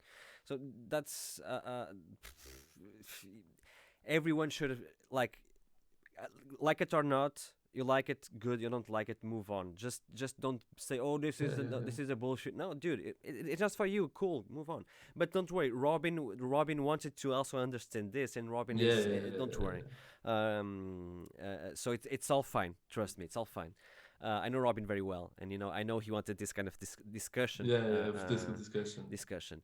By the way, Lenha no Fogo asks again if you mix to -6 dBs for headroom or not. No. At all. No, at all. I don't take those kind of... I don't measure it that way, man. Yeah. What I do is I start to build a track, and I got the loop, Yeah, you got this thing going on. Yeah. And I do the mastering, or maybe it's not the final mastering, but I do the mastering, and I start to compare with other tracks, mine and from other artists. And this is for me this is the thing: is I'm comparing and I'm taking my conclusions. Okay, am I too harsh? Can I understand the dynamic of my baseline? Are my mids up there? Do I have a lot of reverb? Do I need reverb? Mm-hmm. Is the transients going well? Yeah. Do I have too much stereo width? These are the questions that I do Mm-hmm. for myself. I'm not going for numbers. Yeah, I'm no, for sure. I agree. not going for Numbers numbers. numbers are not your friend at all in doing actually in any kind of art. I think I think numbers and rules are your friend. Well, rules it's discussable, but numbers are not your friend at all. But There's one exception, not exception, but there's a tool that I use like a lot. I mm-hmm. use a lot the X spectrum, Oh yeah, and I no, know that okay, certain frequencies are sure. in some degrees As a guide, right? Use it as a as a guide, guide, not like as as a the guide. rule. Oh, this is like Yeah. this. No, No, there are no golden rule. There are no golden rule exactly, for sure, for exactly. sure. But João, what I think Lenha no Fogo was trying to connect is let's say you made a track, right?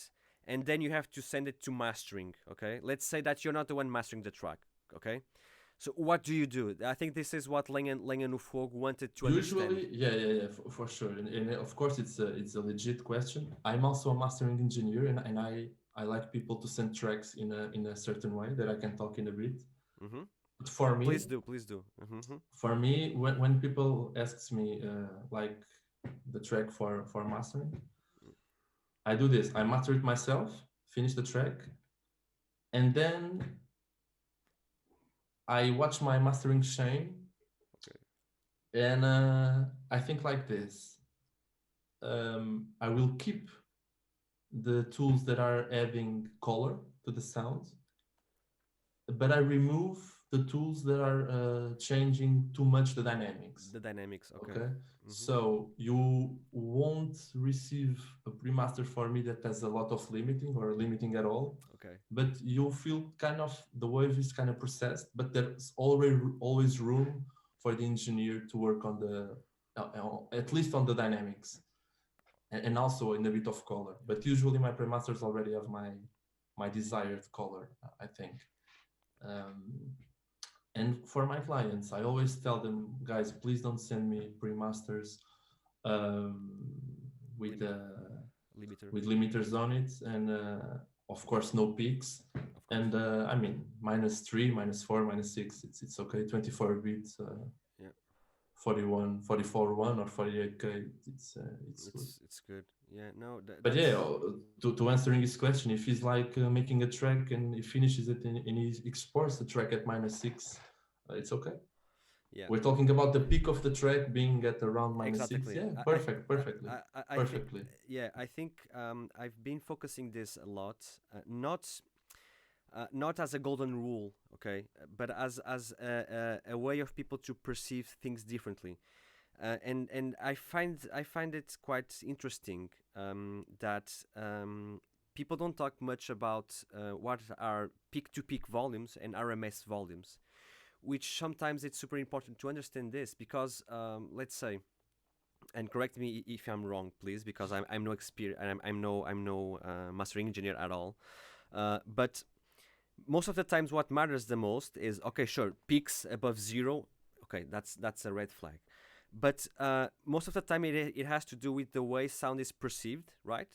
Like you can have a Yes, thing, yes, yes. and RMS it's a cool way of understanding this. It's not because that you have a sound peaking at -3 that it means it's wrong, and its RMSs are like super low. No, it's the way you perceive sound, and I think sometimes people rely too much on those things, on the numbers of the volumes and things. The only thing that I do, but this is because I work with headphones, and it is a trick that I use myself, which is I try to put things normally end up with minus 18 RMSs. Okay, I don't do this like I'm going to do this to happen. This no, every time that I finish, things are always on that threshold. -18, -12, whatever are there. But the pre-master itself, Yeah, the track. Well, the track that I will send to you. But this Okay. happens naturally. While I'm listening to this and while I'm working to this, I do anything I want. And what I In what, the end, it will work like that. like that, and what I learned about this, and what I've experimented with people who were starting and stuff, this minus 18 RMS thing, to explain them a little bit about how sounds are perceived, enables you or frees you to do whatever you want with the sound, because the trick here is, don't worry, you'll have enough headroom to go crazy. And I always think this, and this is a big part of my sound, which is using distortion to levels of I don't care. When you say this to people, it feels like you remove like a strain, like handcuffs from them, and they start to make the sound as they really want it to sound, you know? Like, go crazy on the distortion. Who cares, dude? Look, go crazy. As long as it doesn't go out of zero, sure. But I found that this is a really cool thing to explain, because it really enables people to get that thing, oh, -6, minus... No, dude, go. Okay, go. And do whatever you want. I mean, you can go above zero yes, in for an audio sure. track. For sure. In an For audio sure. track. For sure. It's digital. You can. For sure. For sure. But if it was on a mixer, on an analog mixer, that's another topic, of course. That's another topic. That's another topic. Yeah. But that's the thing. I find it curious how people sometimes restrain themselves, you know, of doing certain things because they think they're going to explode with that meter, or it's going to sound bad or anything. And it's just like what you said, like, you do whatever you have to do, and in the end you check not the values, but you check the perception of that track against something that you like. The perception is everything, man. Exactly, that's the thing. I mean, sound is to be perceived. Yeah, felt. And the cool thing is, I found out that explaining this to people, it is like a Jedi mind trick. Go for -18 on that sound, blah blah, and try to aim for this. For you, as a mastering engineer, what will happen that you and I see this happen. People will go crazy on their sounds. They will free themselves. They will apply more stuff to it, more whatever they want to do. And in the end, it's still super valid to for you to work on that mix to master it. Yeah, sure. And the key thing here is, like, just go for perception. That's basically it. Don't go for the numbers. Yes. Numbers and again, compare your stuff with other pre-masters that you have, or if you have a friend that produces a bit of longer than you, ask him, can I have one of a pre-master of one of your good tracks, yeah, to compare near zero. Near zero, yeah. Near zero is always a good point to compare stuff. Yeah. Yeah. Comparing it's the key, man. You know, there are a lot of tracks that I'm making, and I forgot to compare. And usually when I go and check it with my older tunes or with other references, I always end up like tweaking things and changing or remastering, or so don't forget to compare everything. To compare things. No, even nowadays, I never use them. I know there are two plugins out there. I don't remember their names. But I think they're really nice tools, you know, because it's some plugins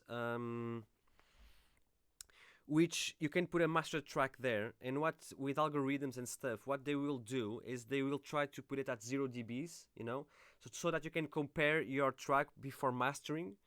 So that's a super cool thing happening here, and I don't know, I never tested it, but if that thing is really able to take a master track and put it more or less at a level to compare your mix down, I would have to listen. I would have to listen. That's the same, yeah. But I've read about this. I read about this, and it, from the looks of it, looks interesting, you know.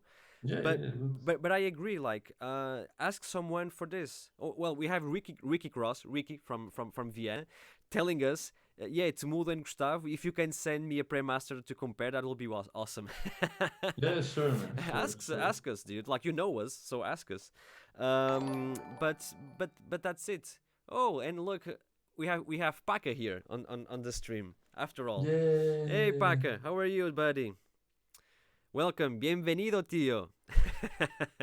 Huge fan, man. Yeah, Huge huge fan fan, of man. Paca. Paca, yeah. Huge fan. Paca crushing 2020. No COVID, no COVID. Stop it, Paca, to keep on grooving crazy as he does. But yeah. Oh, that's it. Interrogate just said it. Matrix AB. Yeah, that's the one. That's the one that I was talking about. It's one of the two that I've listened about. Um, but yeah, man, I think that's it. I think that's most importantly, do whatever you think you want to do. Don't be afraid of trying and experimenting. Of course, there are methods. There are methods, and there are ways of thinking that can lead you to a fair result and a more realistic result. I mean, don't be afraid to try stuff, but at least for me, my way of having the feet on the ground and keep my head on the reality of things, it's the A/B comparing. They be compare. Yeah, always compare your.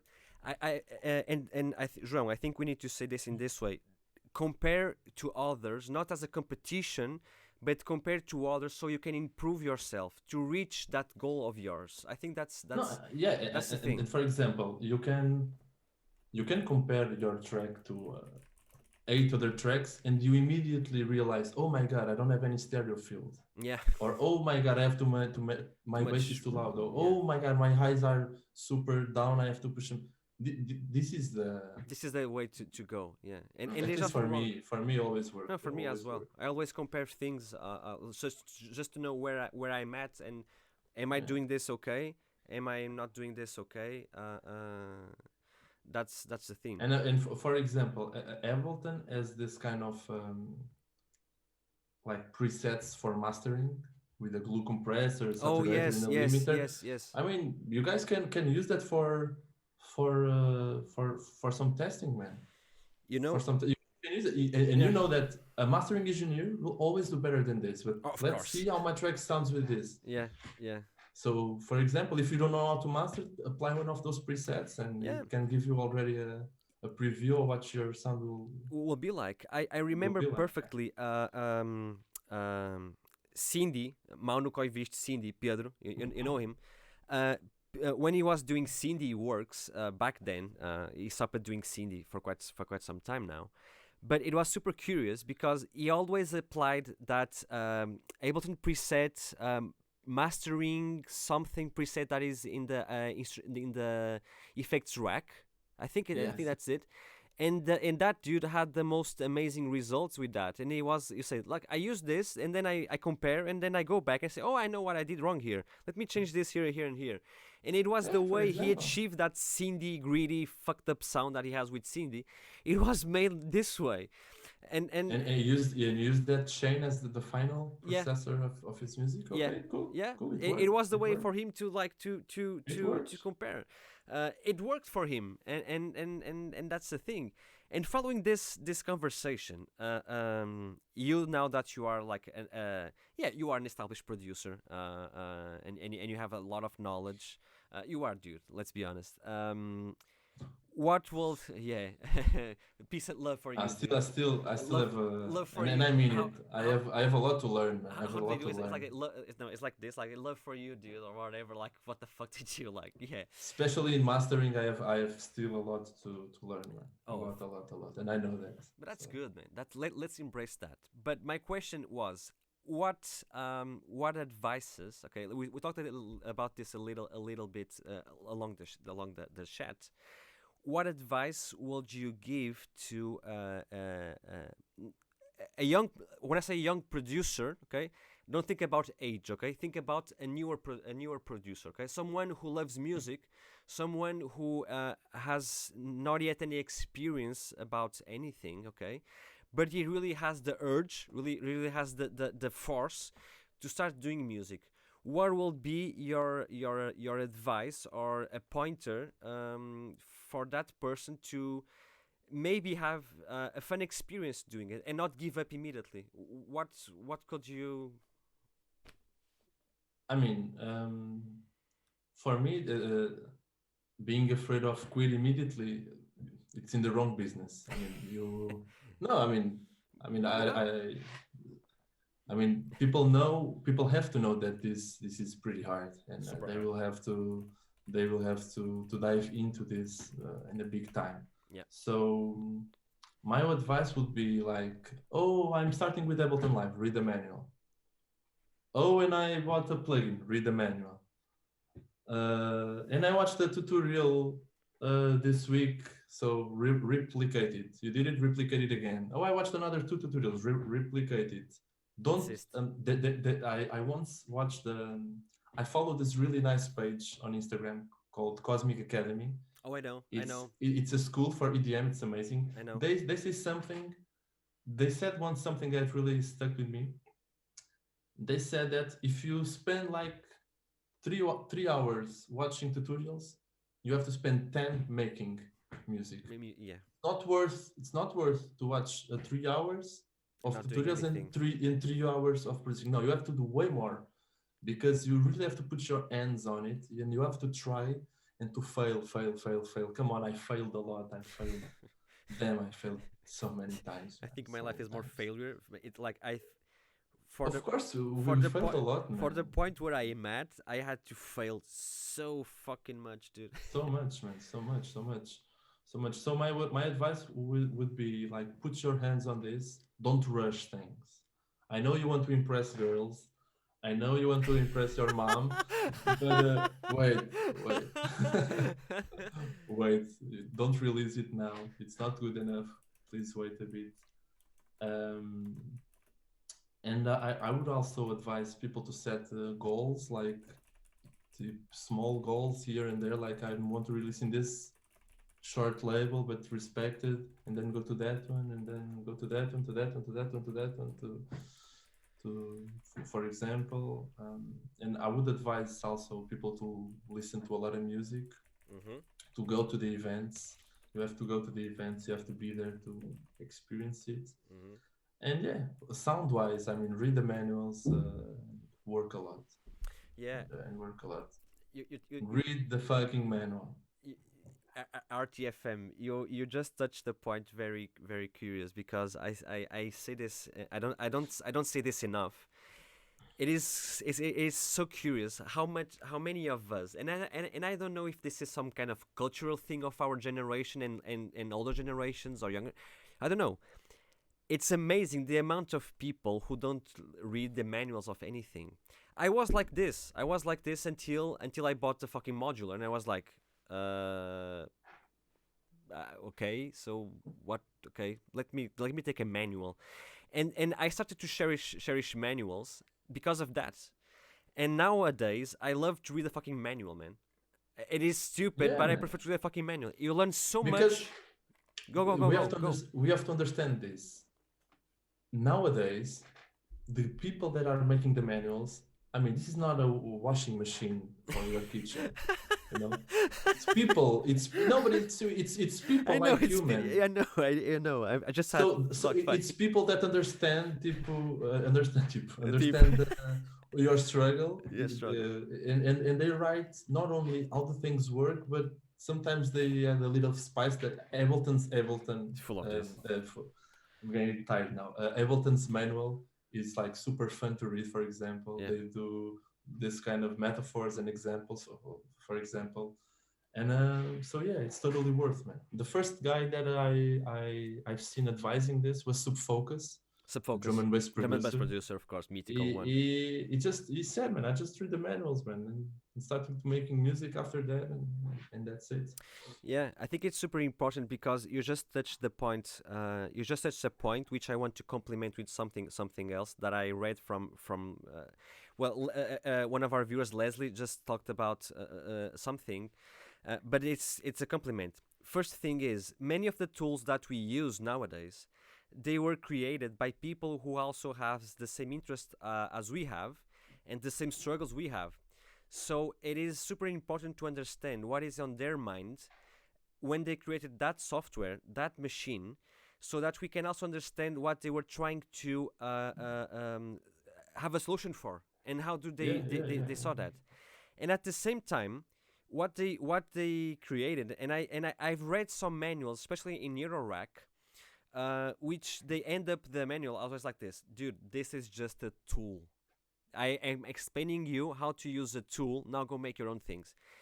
Oh, for sure. Reading the manual, it is not bad because the manual is just telling you how to operate something so that you can be creative on that thing. It is not telling you to be this way. No, it's just telling you, dude, I made this about this so you understand it works this way. But now go free, go free, dude. Go be free. Go free. Go Go free. free. Go be yourself. Yeah. And I find it I took many years to realize this, but nowadays I have real pleasure on reading manuals, and I read manuals many times, like 2, 3, 4 times, because every time I read some manuals, I always get something new out of there that I didn't understood at the first time. I was like, oh, now this makes sense, because when I read this, I knew nothing, and now I know something. Okay, but that's very good advice, Ron. It happened to me a lot with Ableton, man. In fact, I grabbed my Ableton manual, I put it in my bathroom, so every time I went to take a poo, I would read some pages. So I did this for years. It's true, but it's true. Taking a crap while reading Ableton manual. What else? Guys, if you wanted to be like Temudo and succeed like him, okay, you take your iPad, take your manual, whatever you have to read Ableton, okay, a manual, go take a crap, read that thing. You'll be doing music like Temudo. Crappy music. You'll be making crappy music like me.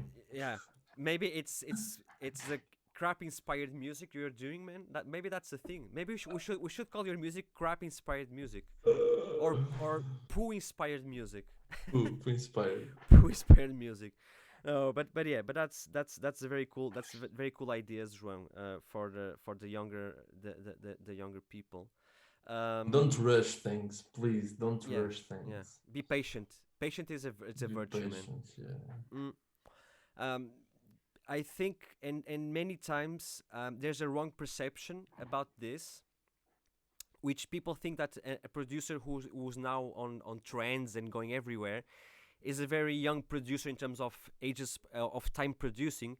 But when you realize he's been doing music for 15 years and only now he's just there, man. I think there's all the cases. There are some people that making music. There are some guys making music for 40 years and they're rocking. But I mean, starting nowadays making music has nothing to do like starting to making music back in the days. Yeah. I mean, I remember I knew all the tutorials on YouTube, all of them, all. Can you imagine nowadays? It's impossible. It's impossible. I remember when there was no YouTube, dude. When there was no YouTube, you have forums. And when we didn't have forums, you have IRC or the bulletin boards, which was like, yeah, how do you do this? I don't know. Try this way and that way. Yes. And it's amazing to see how much freedom those older guys have doing their music, and how rudimentary it was when they did their music. Like just like 2, 3 instruments, a very shitty mixer, and you get Regis and Surgeon. Like that's the thing. So they didn't have a shitty mixer, but okay. Oh, in the beginning they do. Especially Regis, he had some shitty equipment, but afterwards, no, of course not. Of course they don't have shitty stuff nowadays. So, João, I think we're here for 2.5 hours already. I was just like seeing here if there's something curious to ask you to finalize this. Okay. Oh, okay. So yeah, Ricky is asking, you don't drink and smoke when producing? I'm always drinking beer and smoking weed when I'm producing. No, I prefer to do it completely sober. Of course, I can drink a bit of wine in the dinner and then go to produce, but I prefer to be super sober like to me. judge. Yeah, completely. Yeah, same here. I have to do music sober. It's fun. I mean, this is just my experience. It is what it is. I used to smoke a bit of weed and then make music, but I found that it really zones my judgments were not so clear, And it was funny that we have a friend that smoked a lot of weed, and he came to me with some cool ideas, but the sound was not in touch. But I knew that he was capable, and I asked him, "Man, do you smoke weed before you make music?" He was like, "Oh yeah, always." And I said, "Man, Without it. try not to." Now, Yeah. now he's like, "Oh man, thank you for the tips, thank you for the tip." I Not smoking. He's not smoking now. He smokes only to listen, not yeah. to making music, Yeah. not to make, and it worked well for me, for him, and so as it worked for me as well. I have well, I've been drug free for many years now. It is true. I'm not lying. And the thing, and this is true. The thing that made me completely shut down that door and say fuck this, I don't need it anymore, was the moment after a period of hangover, let's call it this way. I started doing music again, and the results of that music at the time that I did, it was more on a minimal pre techno recycling thing around 2006, I think, 7. I don't know. I don't remember. Around that time, I started to appreciate much more my music and do much better music sober than completely stoned out or whatever. Even drunk, like sometimes can be really funny to have one glass more and make some crazy ideas, but that's it. It's okay. Let me leave these crazy ideas here, and then I'll come pick it up another day. But even that, I don't feel that I'm enough. I don't have enough capacity or enough confidence in doing music. Yeah, but Gustav, let me just add this. We're sharing our own No, experiences it's that no work no for us. it's I our have own. friends. I have Me friends too, that smoke a lot and they are genius man. making Man, techno. that's Or it. I'm talking about us. so That's dude. I it's I it's know my people. experience. Yours. Dude, I know people who do music, and I even ask them if they know their name, and it's geniuses and it's genius music. Okay, I know people this way, and it's totally fine. What we are talking about here, okay, for this to be specific, we are talking about our own experiences. This Yeah, is yeah, this is the Temudo 1,000 details chat, right? But yes. anything is valid. There is no correct or golden rule to follow. I know people who basically are just out of their mind and they do the best work out of their minds. So anything is valid. Just get to know Yeah. yourself. Get to know yourself. Get to know Yeah, your get to know. tools. I mean, the thing here is, imagine that you say to me, "Oh, I'm making music for 7 years, and I always did music stoned." Yeah, I mean, why don't you try to 2 weeks, man, or 1 month, do Yeah, no, music, that's it. and At then least you'll try. see, and then you'll see, Yeah, at least and at then you'll least see. balance. Look, this is a very funny story, and I'm gonna say this in public, but fuck it, who cares? At this moment, since I started streaming, it is what it is.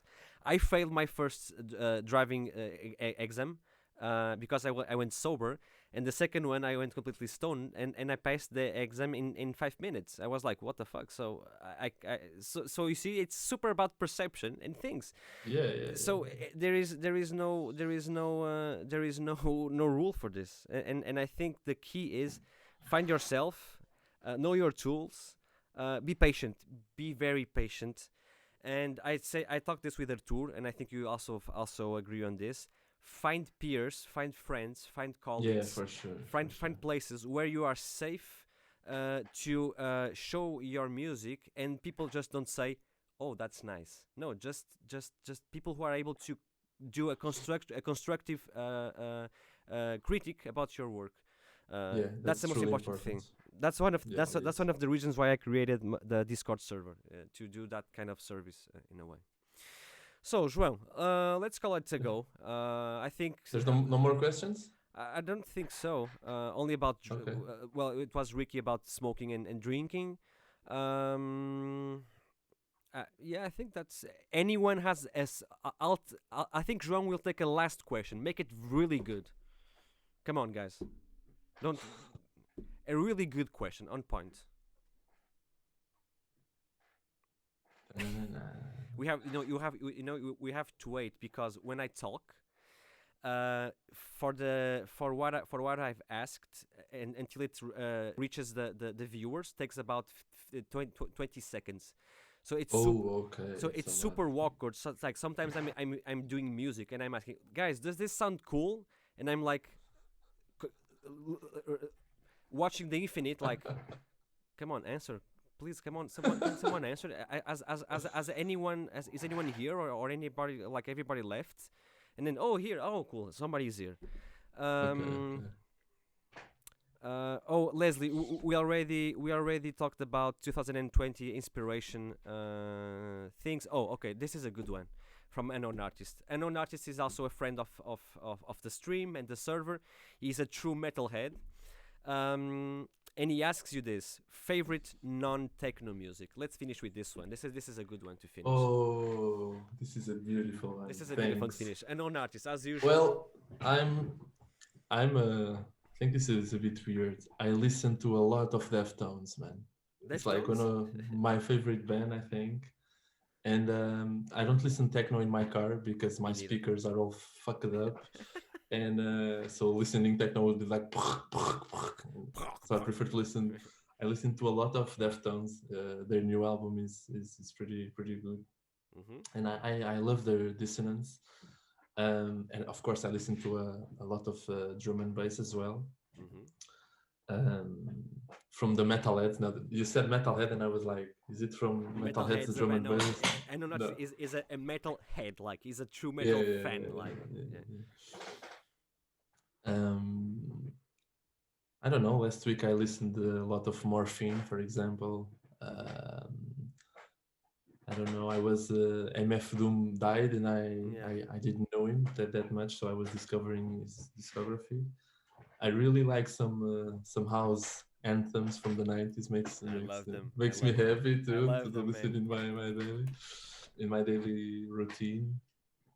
Um, I've been discovering a really cool band you guys know called Tame Impala. It's some really nice pop Oh, Tame Impala. Yeah. pop music. Has Pop, some nice stuff. indie. It's strange. It's something It's new. It's strange. something It's new. something It's Tame new. It's Impala, something new. basically. Yeah. Let me think. Yeah, I listen to a lot of drum and bass. Yeah, if we're going to talk about non techno music, What I kind of? have to mention. Okay, people are asking. Do you listen to Meshuggah? Yeah, there's one track of Meshuggah that I really let me just search on my computer. Go, go, Wait, go, go.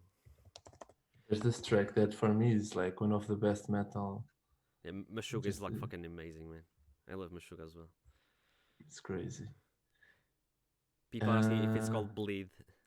yeah, it's bleed. It's bleed. It's bleed.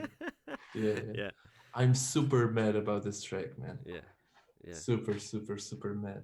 Of course, I mean I listen to a lot of metal, but I'm a bit more old school guy that listen to a lot of Sepultura, Sepultura, yeah, Soulfly, Soulfly, yeah, Korn. yeah. Car, Um, Limp Bizkit. You had that face. Don't lie. You had that face. Listen to Limp Bizkit. no, of course. I got the CD, the Chocolate Starfish, Chocolate and then Starfish, yeah. the Significant Other as Significant well, I other, think. yeah, yeah. But yeah, when I listen to drum and bass, I like Dom and Roland. I like the old stuff from Ed Rush, Optical, The Oh yeah, Virus. Again, the Metalheads. I was a big for fan sure. of Noisia, but then some of their stuff went a bit. I don't know, maybe a bit melodical sometimes, and I was Yeah, not really into that. yeah. Noisy kind of. I don't know. Well, it's their thing, No, they were genius back then and they with still are some genius, dude. tracks. But they just went They another they way. are they It are is what it they are is. they are. Yeah, it is what it is. I listen a lot to. I don't know if you To what? Sorry, we had like a break on the to who? uh, accidentally called the city. Uh, I was saying I love the Amon Tobin, man. Amon I Tobin, yeah, listen of to a course, lot for of his sure, for discography. sure. Amon Tobin is Amon also Tobin very good. is People I asking like, love I love Boards of Canada. Birds of Canada. Yeah. Boards of Canada, for example.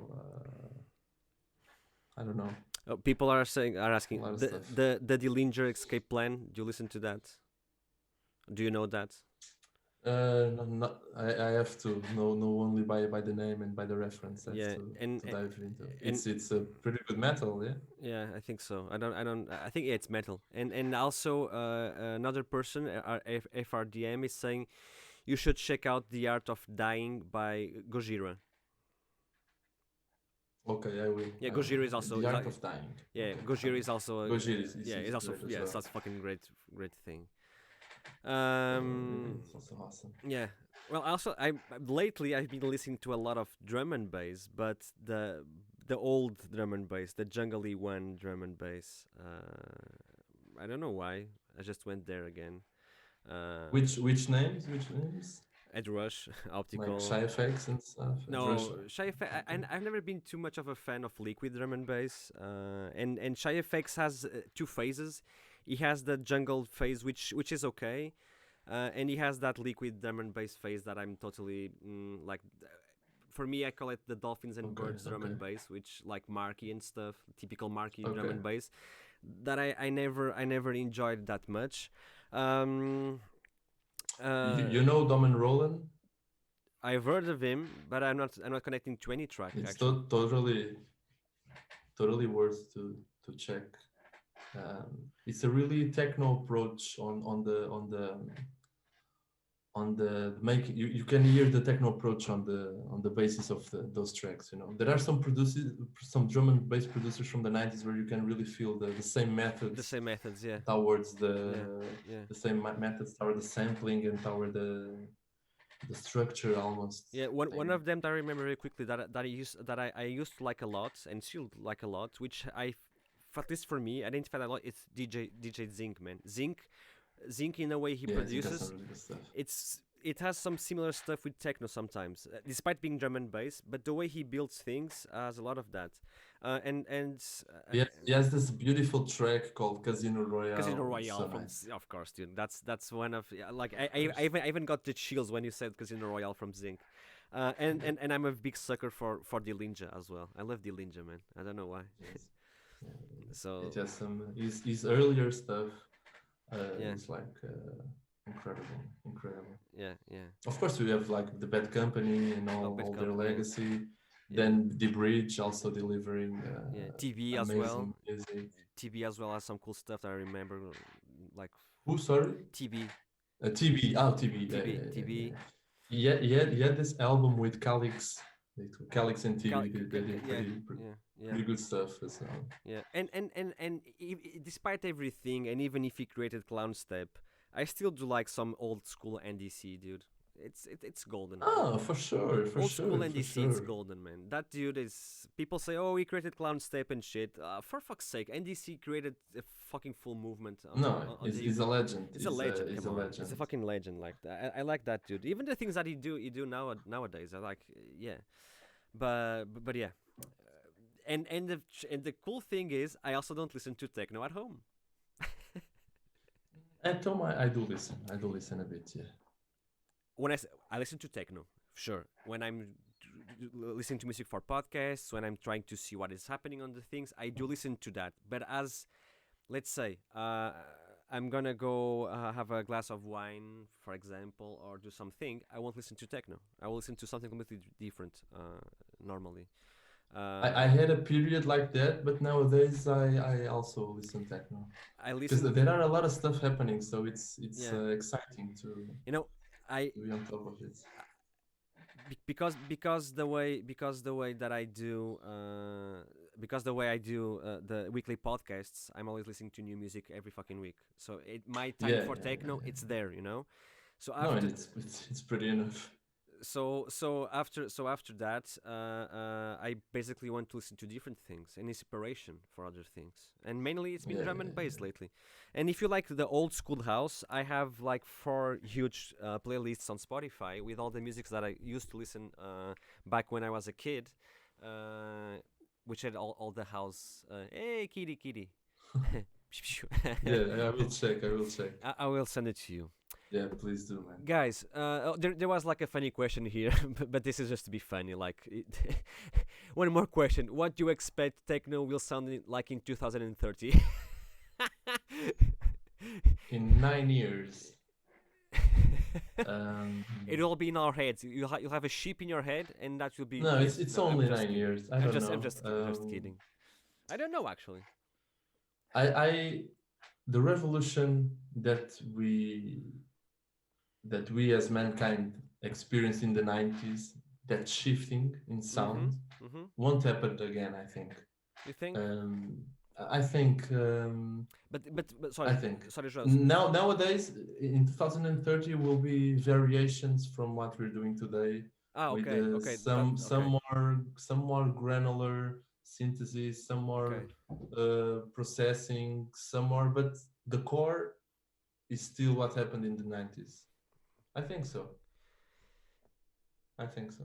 Okay. Because those instruments, those sequencers, those sampling machines, uh, I mean, they're the basis for everything, the roots for everything. Yeah. Now it's just variations, you know.